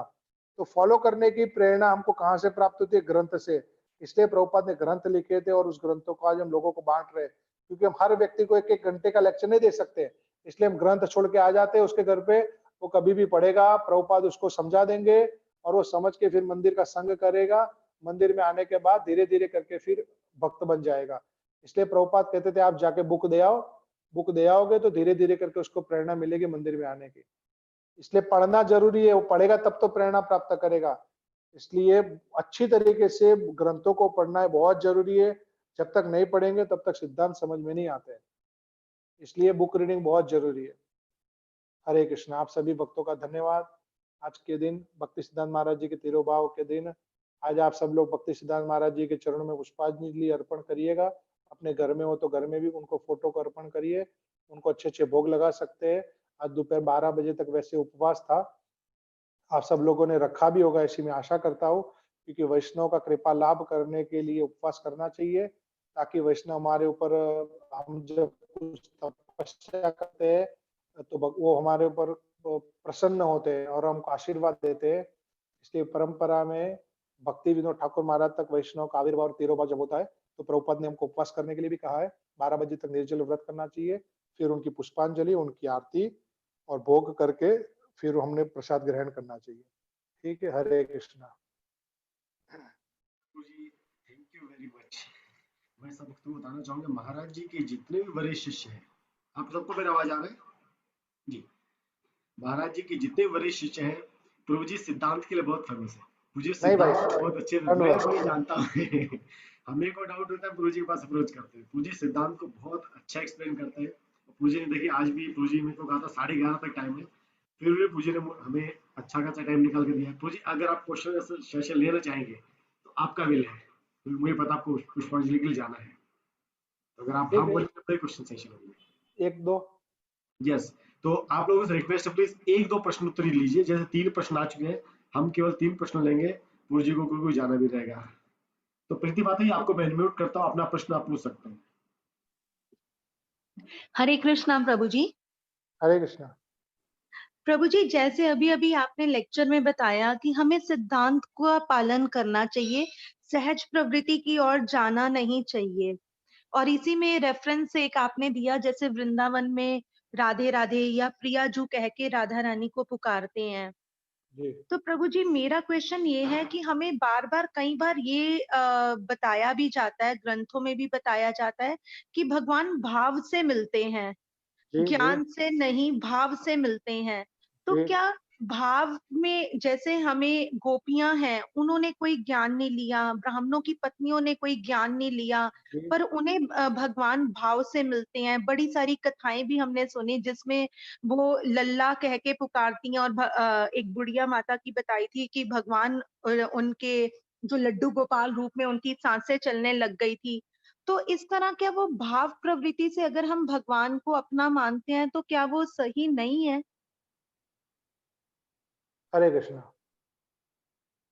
भाव ही सर्वश्रेष्ठ वस्तु है। जैसे आपने कहा कि वृंदावन में गोपियां है या ब्राह्मण पत्नियां है, अनन्य भाव से अपने पति का त्याग करके भी भगवान कृष्ण के लिए भोजन लेके जाने की जो निष्ठा उनके अंदर प्रवृत्त हो चुकी है, और घर पे वापस नहीं आना ऐसा उनको बोल दिया गया था। जब वो भगवान के लिए प्रसाद लेके जा रहे थे तब उनके पतियों ने बोला था कि आप घर छोड़ के जा रहे हो तो वापस नहीं आ सकते। तब भी उन्होंने उसको स्वीकार कर लिया था कि आज हम भगवान कृष्ण को खिलाने के लिए जा रहे हैं, उसका परिणाम ये हो सकता है कि आज हमको हमारे घर पे वापस आने की अनुमति नहीं मिलेगी। आज हमारे पति हमारा त्याग तक कर देंगे, उस निष्ठा के साथ वो भगवान के साथ लेके गए। तो ये निष्ठा, फिर भगवान कृष्ण के प्रति आसक्ति के वो लेके गए, भगवान कृष्ण को देखने के बाद वो बड़े भावुक हो गए। ये सारी क्रियाएं हमको ये बताती है कि उन्होंने पूर्व के जन्म के अंदर अच्छी तरीके से अपनी अनर्थ निवृत्ति कर चुके हैं और अपने मन को निष्ठा के ऊपर आसक्ति के लेवल में पहले पहुंचा जा चुके हैं वो लोग। इसलिए वहां पर हमको ज्ञान लाभ करते हुए दिखाई नहीं पड़ रहे, लेकिन संपूर्ण ज्ञान लाभ करने और अनर्थ अनर्थ मतलब भजन को करने के बाद जब निवृत्ति हो जाती है, निवृत्ति के ऊपर की अवस्था में वो वहां पहले स्थित है। इसलिए हमको सिर्फ बाह्य रूप से वहां लगता है कि साधारण ब्राह्मण पत्नियां जो यज्ञ नहीं कर रही है और उन्होंने भगवान कृष्ण को प्राप्त किया। आज भगवान कृष्ण हमारे घर के बाहर आके खड़े हो जाए और हमको कहे कि भोजन दो, और हमारे पति देव हमको ये कहे अगर भोजन देने गए तो तुम्हारा मेरा तलाक हो जाएगा, फिर भी हम अगर भोजन दे देते भगवान कृष्ण को, ठीक है ना, तो भाव की परिस्थिति मानी जाती है। लेकिन फिर वहां हम अगर संशय कर जाते हैं कि नहीं ऐसा कैसे हो सकता है, एक भोजन देने में आप हमको तलाक देंगे, हाँ, तो अगर मन में संशय आता है तो फिर वहां अनर्थों की निवृत्ति नहीं होती है।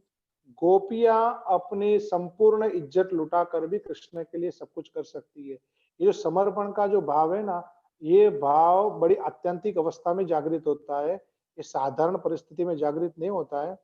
इसलिए हमने उनको स्कूल में पढ़ते हुए नहीं देखा है। इसका मतलब ये नहीं कि उनको इसके पास उसका नॉलेज नहीं है। संपूर्ण नॉलेज से जो भाव प्रकट होने वाले हैं, वो भाव जब उनके अंदर है, इसका मतलब उनके पास उसके नीचे का नॉलेज भी सारा है, ठीक है ना। और ऐसे ही हर हर माता यशोदा नहीं हो सकती है। आज कोई माता कहे कि मैं कृष्ण को अपने पुत्र के समान मानती है और गोद में बिठा के भगवान के विग्रह को माखन खिलाना शुरू कर दे, ठीक है। जी यशोदा माता भगवान कृष्ण को छड़ी लेके मारने तक भी दौड़ती है। उनके उनके प्रेम में ये भी है, उनके प्रेम के अंदर गौरव बुद्धि या वात्सल्य भाव के साथ साथ उनके अंदर डांटने की भी प्रवृत्ति है। आज अगर हमको बोला जाए कि आप माखन तो खिला रहे हो कृष्ण को, लेकिन आप छड़ी लेके मारने जा सकते हो, आपके नहीं, मैं मारने नहीं जा सकती, तो फिर हमारा वात्सल्य भाव नहीं, क्योंकि वात्सल्य भाव में भय नहीं होता ऐसा, ठीक है ना। क्योंकि वात्सल्य भाव के अंदर रूप गोस्वामी ने बताया है कि वात्सल्य भाव होता है तो उसमें ताड़ना और प्रताड़ना भी होती है। अगर हमारे में ताड़ना और प्रताड़ना नहीं है और सिर्फ वात्सल्य भाव है, तो इसका मतलब वो वात्सल्य भाव साधन अवस्था का है, भाव राज्य का नहीं है। भाव राज्य के वात्सल्य भाव के अंदर ताड़ना प्रताड़ना होती है, वहां पर भय नहीं होता है। यशोदा माता को भय नहीं होता, हरे कृष्ण इसको दंडा दिखाऊंगी, ऐसा थोड़ी होता है। उनके अंदर ताड़ना प्रताड़ना नहीं होती है। भगवत बुद्धि का नाश हो जाता है। आज हमारे अंदर कृष्ण भगवान है और मैं उनको पुत्र के समान मानती हूँ। इस वात्सल्य भाव को साधन अवस्था का वात्सल्य भाव कहते हैं, वो भाव राज्य का नहीं है। क्योंकि भाव राज्य के वात्सल्य भाव में सिद्धांत ये कहता है कि उसमें भगवत तत्व में भगवान स्वयं कृष्ण उस बात का ज्ञान का लोप हो जाता है, तब जाके वो वात्सल्य भाव पूर्ण रूप से निखर के बाहर आता है, ठीक है ना। इसलिए हम जिस भाव राज्य के लोगों की कंपैरिजन संसार में साधारण व्यक्तियों के साथ में करते हैं, गोपिया यशोदा माता और उनकी परिस्थिति और संसार में साधारण व्यक्ति की परिस्थितियों के भाव में बहुत डिफरेंस है। हर कार्य भाव से ही होना चाहिए, लेकिन भाव इस तरीके से होना चाहिए कि वो भाव को कोई स्थान, जैसे कहते हैं ना कि एक द्रव्य है तो द्रव्य को ग्रहण करने के लिए एक पात्र होता है ना, इसी प्रकार से हमारा जो भाव है वो भाव गलत है कि सही है, उसका प्रमाण होते हैं सिद्धांत। इसीलिए कई बार क्या होता है कि व्यक्ति सहज में तो भगवान के प्रति अपना भाव प्रकट कर देता है, लेकिन जब परीक्षा आती है, जब कुछ कार्य करने की, तब कहता है नहीं ये मैं नहीं कर सकता। व्यक्ति घर में कई बार क्या होता है कि अपने कामकाज में व्यस्त है तो भगवान को मिश्री का भोग लगा के बोलता है, भगवान तो भाव के भूखे मिश्री भी ग्रहण कर लेते हैं। और जब अपने लिए एक एक दो घंटे तक किचन में खाना बनाने के लिए उसको कष्ट महसूस नहीं होता है, तो इसका मतलब कि फिर भगवान को लिए बनाने में फिर क्यों कष्ट महसूस हुआ। वहां पर हमने मिश्री खिला के क्यों ये बताया कि भगवान भाव के भूखे, भगवान भाव के भूखे, तो भगवान को अगर 56 पकवान भाव के से खिलाते वो भी मना नहीं करने वाले थे, वो भी खा लेते प्रेम से। जब संसार में भाव की बात आती है तो हम शुद्रता प्रकट करते हैं कि भगवान भाव के भूखे, तुलसी पत्ते के ऊपर दोगे तो भी ले लेंगे। तो भगवान भाव के भूखे तो तुलसी पत्ते के ऊपर क्यों, केले के पत्ते ऊपर भी खा लेंगे, भाव से ही खाना है ना उन्होंने, तो केले के पत्ते ऊपर भी खाएंगे, ठीक है ना। तो इसका मतलब ये नहीं होता कि भाव के भूखे का मतलब ये नहीं होता कि साधारण पदार्थों से भगवान को जो प्रसन्न किया जाए उसको भाव का भूखा कहते हैं। भाव के भूखे का मतलब ये होता है कि हम अपनी बेस्ट वे से और बेस्ट एफर्ट लगाकर कैसे भगवान को प्रसन्न करते हैं, जिसमें किसी भी प्रकार का नियम ना भी टूटता हो, जिसमें राघव पंडित अपने शिष्य को शिक्षा देते हैं। राघव पंडित का शिष्य भगवान का भोग लेके जब जा रहा है तो उसने दीवार के ऊपर हाथ लगा दिया सीढ़ी चढ़ते चढ़ते, तो राघव पंडित ने उसको खूब फटकार लगाई, कहते मूर्ख व्यक्ति, भगवान का भोग लगाते लगाते एक हाथ तूने दीवार पे लगा दिया, पैरों की उड़ती हुई धूल दीवारों के ऊपर लगती है जब सीढ़ी पे चलते हैं तो, और वो दीवारों के ऊपर पैरों की धूल लगी हो और उस धूल पे तूने हाथ लगा दिया और उसी हाथ से अब तू भगवान की थाली पकड़ के भगवान को भोग लगाने जाएगा। तब राघव पंडित जी ने खूब फटकार के उसको डांट लगाई, कहते भगवान इस प्रकार से धूल लगा हुआ थाली में से प्रसाद ग्रहण करेंगे। तो राघव पंडित चैतन्य महाप्रभु के भागवत कोटि के पार्षद थे, चैतन्य महाप्रभु राघव पंडित जी के वहां स्वयं प्रसाद ग्रहण करते थे। चैतन्य महाप्रभु राघव पंडित के वहां, अद्वैत आचार्य के वहां, सची माता के वहां साक्षात रूप में प्रसाद ग्रहण करते हैं संन्यास लेने के बाद भी। तो वो राघव पंडित भी हम सब लोगों को शिक्षा दे रहे हैं कि किस प्रकार से जब हम भगवान का भोग लगाते हैं तो कितनी सावधानी भी रखनी चाहिए हमने, और सावधानी के साथ भाव को क्यों मरने दे रहे हैं, भाव को वहीं रखिए। हम जड़ जगत में क्या करते हैं, सावधानी जब हटती है तब हम भाव की बात करते हैं। हम भाव को तब ले आते हैं जब हम कार्य को ठीक तरीके से ना कर पा रहे हो, जब हमारे पास द्रव्य का अभाव होता है, जब कई बार हमारे पास समय का अभाव होता है, तब हम भाव की चर्चा करके हम कहते हैं भगवान भाव के भूखे। अन्यथा अगर कोई व्यक्ति को भगवान को भाव से खिलाना है तो व्यक्ति सोचे कि मेरे पास आज जितने पैसे में उसमें से अधिक पैसे का उपयोग करके भगवान के लिए बेस्ट क्या बनाऊं, ये भी तो भाव ही है ना। लेकिन उस समय में ऐसे भाव का प्राकटीकरण कई बार नहीं करते, इसलिए भाव में भगवत सेवाओं की प्रधानता देखी गई है, भगवत सेवा की गौणता नहीं देखी गई है। वो विदुर जी की धर्मपत्नी के लिए जहां पर द्रव्य की प्रधानता और निम्नता की दोष बुद्धि जब निकल जाती है, वो दोष बुद्धि तब निकलती है जब जड़ता का ज्ञान व्यक्ति के अंदर से नाश हो जाता है, तब वहां पर किसी भी विषय वस्तु की निम्नता और प्रधानता की बुद्धि निकल जाती है हृदय में से, क्योंकि जड़ जगत का ज्ञान वहां पर लोप हो जाता है। ऐसी परिस्थिति में विदुर जी की पत्नी के द्वारा साग या केले का जो छिलका है ना, वो भी भाव के राज्य में चला जाता है। आप और हम केले का छिलका अगर 1 वर्ष तक भी भगवान के सामने लेके खड़े रहेंगे, भगवान ने नहीं खाना उसको, ठीक है ना। और हर इज्जत लूटी जाती हुई स्त्री अगर हाथ खड़े करके बोल देगी हे गोविंद मेरी रक्षा करो, तो मैं गारंटी के साथ कहता हूँ कृष्णा की उसकी साड़ी मैं ना सुन रही हूँ, उसकी साड़ी नहीं बन के भगवान प्रकट हो जाएंगे। तो वो स्त्री कहेगी कि द्रौपदी की साड़ी बन के भगवान प्रकट हो गए, और मैंने भी मेरी इज्जत लूटी जा रही थी तब हाथ खड़े करके मैंने भगवान से कहा प्रभु मेरी रक्षा करो, भगवान तो मेरी साड़ी बन के प्रकट नहीं हुए। तो कहते यही डिफरेंस है हमारे भाव में, द्रौपदी के भाव में। हमारा भाव है, लेकिन हमारे भाव के साथ साथ अनेक प्रकार के प्रारब्ध, अप्रारब्ध, रूढ़ और बीज, ऐसे अनेक प्रकार के कर्मों के दोष हमारे साथ में भी है, भाव के साथ में भी है। ऐसे नहीं एक बात है कि भाव नहीं है, भाव है, लेकिन भाव के साथ में इस 4 प्रकार के हमारे कर्मों के दोष है, अनेक अनेक प्रकार के अनर्थ है, जिसके कारण हमारे भाव कृष्ण को उतने परिमाण में संतुष्ट नहीं करते जितने परिमाण में अनर्थ निवृत्ति अवस्था के भक्त के भाव संतुष्ट करते हैं। इसलिए हमने हमारे भावों को प्रकट करने के लिए विधि से अनर्थों को धोना पड़ता है, इसलिए वहां पर सिद्धांत की आवश्यकता पड़ती है। ठीक है, हरे कृष्णा।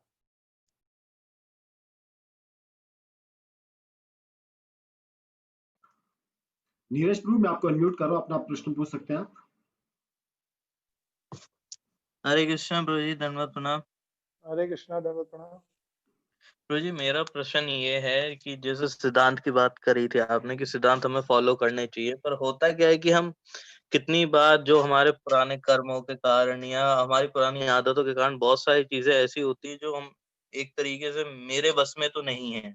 मैं कोशिश तो चाहता हूँ कि मैं उन सब चीजों को रोकूं या फिर वो चीजें ना हो, पर समय के साथ वो चीजें होती भी हैं और कई बार बढ़ती भी हैं।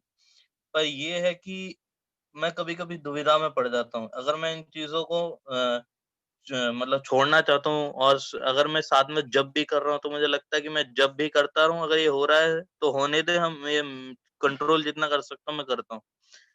अगर ना हो तो फिर ऐसा लगता है कि मैं जब जब क्यों कर रहा हूँ? तो प्रभु जी प्लीज़ बताइए कि कैसे हैंडल करें?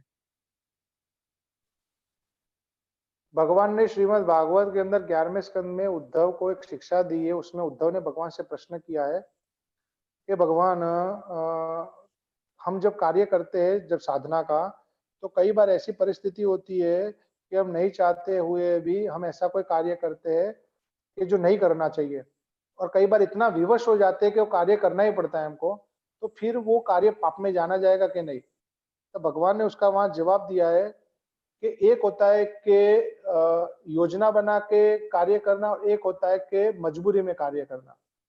तो भगवान ने वहां जवाब दिया कि कोई एक साधक है, मान लीजिए कि अपने विषयों का त्याग नहीं कर पा रहा और भजन कर रहा है, और उसके विषय उसको भक्ति मार्ग में बहुत दुख प्रदान कर रहे हैं, तो भगवान ने 11वें स्कंद में वहां पर उद्धव को शिक्षा दी है कि हृदय के अंदर आर्त भाव रखते हुए जिन भोगों को फिलहाल आप नहीं छोड़ पा रहे हो, उन भोगों के प्रति दुख हृदय में धारण करते हुए उन भोगों को भोगते भी रहो और साथ साथ में जो हरि भजन कर रहे हो उसको करते भी रहो। लेकिन उसके अंदर भगवान ने बताया है कि इसके अंदर चीटिंग प्रोपेंसिटी की बुद्धि नहीं होनी चाहिए। जब आप विवश होकर करने के लिए मजबूर हो रहे हो, बराबर, किसी भी परिस्थिति से आप अपने आप को रोक रहे फिर भी नहीं रोक पा रहे हो, और जब आपको मजबूरी में कार्य करना पड़ रहा है, तो ये वो आपका प्रारब्ध है जिसके कारण आपको करना पड़ रहा है। तो भगवान ने वहां कहा है उद्धव को कि उस समय जीव को वो कार्य करना चाहिए, और वो कार्य करने के बाद उसको ये भी महसूस करना चाहिए कि कार्य गलत था, मेरे बश में नहीं है, इसलिए मैं उसके विवश होकर कर रहा हूँ, लेकिन ये कार्य आज भी गलत है। और साथ साथ में अपनी साधना को बिल्कुल भी झुकाए बगैर अपने साधना को अच्छी तरीके से साइमल्टेनियसली करना चाहिए, जिसका प्रमाण हमारे विश्वनाथ ठाकुर ने माधुर्य कादम्बनी में 2nd चैप्टर में साधन भक्ति के विषय में समझाया है कि साधन भक्ति में भक्त के जीवन में कई ऐसे प्रसंग आते हैं जिसका निवारण वो स्वेच्छा से नहीं कर सकता है, क्योंकि पहले दिन बोल दिया कि इन विषयों का त्याग करके भजन करो, तो हर व्यक्ति इतना कैपेबल नहीं कि पहले दिन उन सारे विषयों का त्याग करके भजन करेगा। तो कहते कि हृदय में अति आर्त बुद्धि धारण करनी चाहिए। जहां पर अति आर्त बुद्धि का मतलब ये निकाला जाता है कि जैसे किसी बालक को दवाई ना खानी और वो रोते रोते दवाई खाए, जैसे हमको कोई सब्जी पसंद ना हो और उस सब्जी को हम सिर्फ जिंदा रहने के लिए दुखपूर्ण खा रहे हो, तो हम खा तो रहे लेकिन हृदय में दारुण दुख भी हो रहा है हमको। ऐसा दारुण दुख ग्रहण करते हुए उस भोगों को करते रहना चाहिए, और साथ साथ में हरि भजन भी करते रहना चाहिए। तो भक्ति विश्वनाथ ठाकुर का ये कहना है कि निश्चित तौर से व्यक्ति एक दिन अपने उस दोष से मुक्त हो जाएगा, और वो साथ साथ में भजन करेगा तो भजन बल धीरे धीरे बढ़ता रहेगा। उसका परिणाम ये होगा कि उसकी जो हृदय दुर्बलता है, वो हृदय दुर्बलता का दोष उसका वहां पर धीरे धीरे करके कम हो जाएगा, और एक दिन ऐसा आएगा कि अनर्थ निवृत्ति वहां कम होगी। तो अनर्थ निवृत्ति के कम होने से निष्ठा का प्रबलता ज्यादा हो जाएगा, क्योंकि जितनी अनर्थ निवृत्ति ज्यादा होती है ना, उतनी निष्ठा बढ़ती जाती है। तो ऑटोमेटिकली जब निष्ठा बढ़ जाएगी ना, तब जिस कार्य को आज हम करने में अपने आप को असमर्थ महसूस कर रहे हैं, वो कार्य कुछ साल तक इसी प्रकार अगर हम कंटिन्यू करेंगे तो एक दिन करने में सफल हो जाएंगे। ये हमारे वैष्णव का सिद्धांत है। ठीक है, हरे कृष्णा। हरे कृष्ण। धन्यवाद गुरु जी। बस लास्ट क्वेश्चन है सोनिया माता जी का। सोनिया माता, आपको अनम्यूट कर रहा हूँ मैं, आप प्रश्न पूछ सकते हैं। हरे कृष्णा प्रभु जी, दंडवत हरे प्रणाम। कृष्णा। प्रभु जी, सर्वप्रथम आपका बहुत बहुत बहुत धन्यवाद अपना संग प्रदान करने के लिए, आपका भी बहुत और बहुत धन्यवाद। इतना गूढ़ रहस्य प्रदान करने के लिए। और आप जैसे वरिष्ठ भक्तों से हमें ये मतलब इससे ये हमें पता चलता है कि गुरु महाराज जी किस अवस्था में किस मतलब लेवल पे होंगे वो। बहुत बहुत धन्यवाद। प्रभु जी, मेरा प्रश्न ये है कि कोई रहस्य गुड़ तो हमारे शास्त्र में लिखा है माता जी, ये तो गुड़ रहस्य शब्द रूप में हमारे शास्त्र में लिखा हुआ है, बराबर। पढ़ के मैंने दे दिया, उसमें मैंने कोई बड़ा काम नहीं किया। मैं जब उसको पालन करूंगा अपने जीवन में ठीक से, तब बड़ा काम करूंगा। तो मैं भी कोशिश कर रहा हूँ कि पालन कर पाऊँ कभी जीवन में, ठीक है ना। इसलिए मेरे जीवन में रहस्य अभी भी एक गुड़ी बना हुआ है, ठीक है। प्रभु जी, प्रश्न ये है कि जब भी हम करते हैं षट गोस्वामियों की बात करते हैं, या जैसे आज आपने भक्ति सिद्धांत सरस्वती ठाकुर जी के बारे में बताया कि मंजरी शब्द का इस्तेमाल होता है, कि जैसे रूप मंजरी, जैसे आज आपने इनके बारे में बताया कि नयन मंजरी, तो ये मंजरी क्या है? इनके बारे गोलोक में वृंदावन बताइए। धाम में मंजरी श्रीमती राधा रानी का एक लघु स्वरूप माना जाता है। मंजरी इतनी हद तक प्योर कंडीशन में रहते हैं गोलोक धाम के अंदर, जिनकी अवस्था 3 वर्ष से 4 वर्ष के बीच बीच में रहती है, जिनको मंजरी कहते हैं। जिनकी अवस्था राधा रानी के बिल्कुल निकट में या राधा रानी से थोड़ी बढ़कर होती है, उनको सखी अवस्था कहते हैं। मंजरियों का स्थान हमारे रूप गोस्वामी की लीलाओं में जब हम समझते हैं, तो मंजरियों का स्थान कभी कभी कुछ परिस्थितियों में इतना गुह्यतम होता है कि जहां पर सखी लोगों के जाने का प्रवेश अधिकार नहीं होता है, वहां पर राधा रानी मंजरियों का प्रवेश अधिकार करवाती है।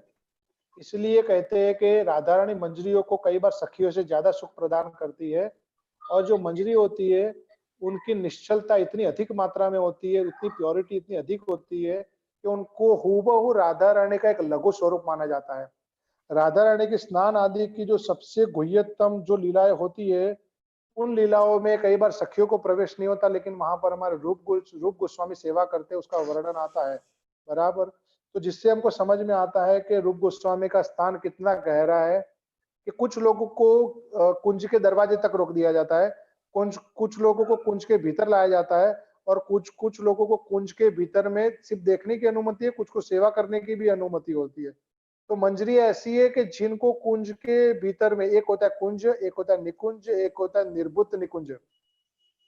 कुंज होता है, उससे निकुंज थोड़ी और गुह्य कक्षा का होता है, उससे भी निर्बुद्ध निकुंज और गुह्य कक्षा का होता है। निर्बुद्ध निकुंज के अंदर मंजरियों को राधा रानी के स्नान के समय में राधा रानी की सेवा परिचर्या करने का भी अवसर मिलता है। सबसे गुह्यतम लीला है, उससे गुह्यतम लीला और कहीं वर्णन नहीं की गई है। इसीलिए चैतन्य महाप्रभु सखी भाव में नहीं प्रकट हुए थे, चैतन्य महाप्रभु मंजरी भाव लेके प्रकट हुए थे। ये चैतन्य महाप्रभु का सबसे बड़ा योगदान था, क्योंकि सखी भाव के कुछ अंश तो जयदेव गोस्वामी ने महाप्रभु के प्रकट लीला से पहले ही अपने गीत गोविंद में वर्णन किए थे, जिसमें समझ में आता है कि वहां पर जयदेव गोस्वामी राधा कृष्ण की लीलाओं का वर्णन किया है, जिसे समझ में आता है कि महाप्रभु के पहले भी राधा रानी का वर्णन गीत गोविंद में जयदेव गोस्वामी ने किया है। लेकिन जयदेव गोस्वामी वहां पर भगवान कृष्ण को राधा रानी के चरणों में स्थापित नहीं कर पाए थे, क्योंकि जयदेव गोस्वामी के अंदर कृष्ण पक्षीय बुद्धि होने के नाते जयदेव गोस्वामी ये नहीं सोच पाते थे कि भगवान कृष्ण राधा रानी के चरणों में झुकते भी होंगे और वहां पर जाके विनती भी करते होंगे कि मुझे सेवा करने का अवसर दो। लेकिन इस प्रकार के भाव चैतन्य महाप्रभु जब मंजरी भाव लेकर आए, तब उन्होंने निर्बुद्ध निकुंज की लीलाओं का वर्णन किया, जिस लीलाओं का वर्णन महाप्रभु के से पहले से किसी ने नहीं किया था। और इस लीलाओं का वर्णन रूप गोस्वामी आदि ने उज्ज्वल नीलमणि में और रघुनाथ दास गोस्वामी आदि वैष्णवों ने विलाप कुसुमांजलि में वर्णन किया है। इसमें सिद्ध होता है कि चैतन्य महाप्रभु जो भाव लेके आए, उतना उच्च भाव आज से पहले हुआ नहीं था और हो नहीं सकता। और चैतन्य महाप्रभु के भाव को हमारे वैष्णवों ने उनके ग्रंथों में लिपिबद्ध किया हुआ है, जिसके माध्यम से हम समझ सकते हैं कि मंजरी भाव सर्वश्रेष्ठ भाव है, बराबर। इसलिए मंजरी भाव में हमारे सारे वैष्णव स्थित रह के भजन करते हैं राधा रानी की सेवा में। ठीक है, हरे कृष्ण। धन्यवाद प्रभु जी। हरे कृष्ण। हरे कृष्ण। धन्यवाद प्रभु जी, thank you thank you thank you thank you thank you very much प्रभु जी। धन्यवाद धन्यवाद धन्यवाद धन्यवाद, प्रणाम। मैं सभी भक्तों से रिक्वेस्ट करूंगा, सब अपने आप को अनम्यूट करके प्रभु जी का 3 बार जोर से हरि बोल करेंगे। प्रभु जी ने अपना इतना प्रभु जी को जाके पुष्पांजलि करना है। हरि बोल हरि बोल हरि बोल हरि बोल हरि बोल हरि बोल हरि बोल हरि बोल हरि बोल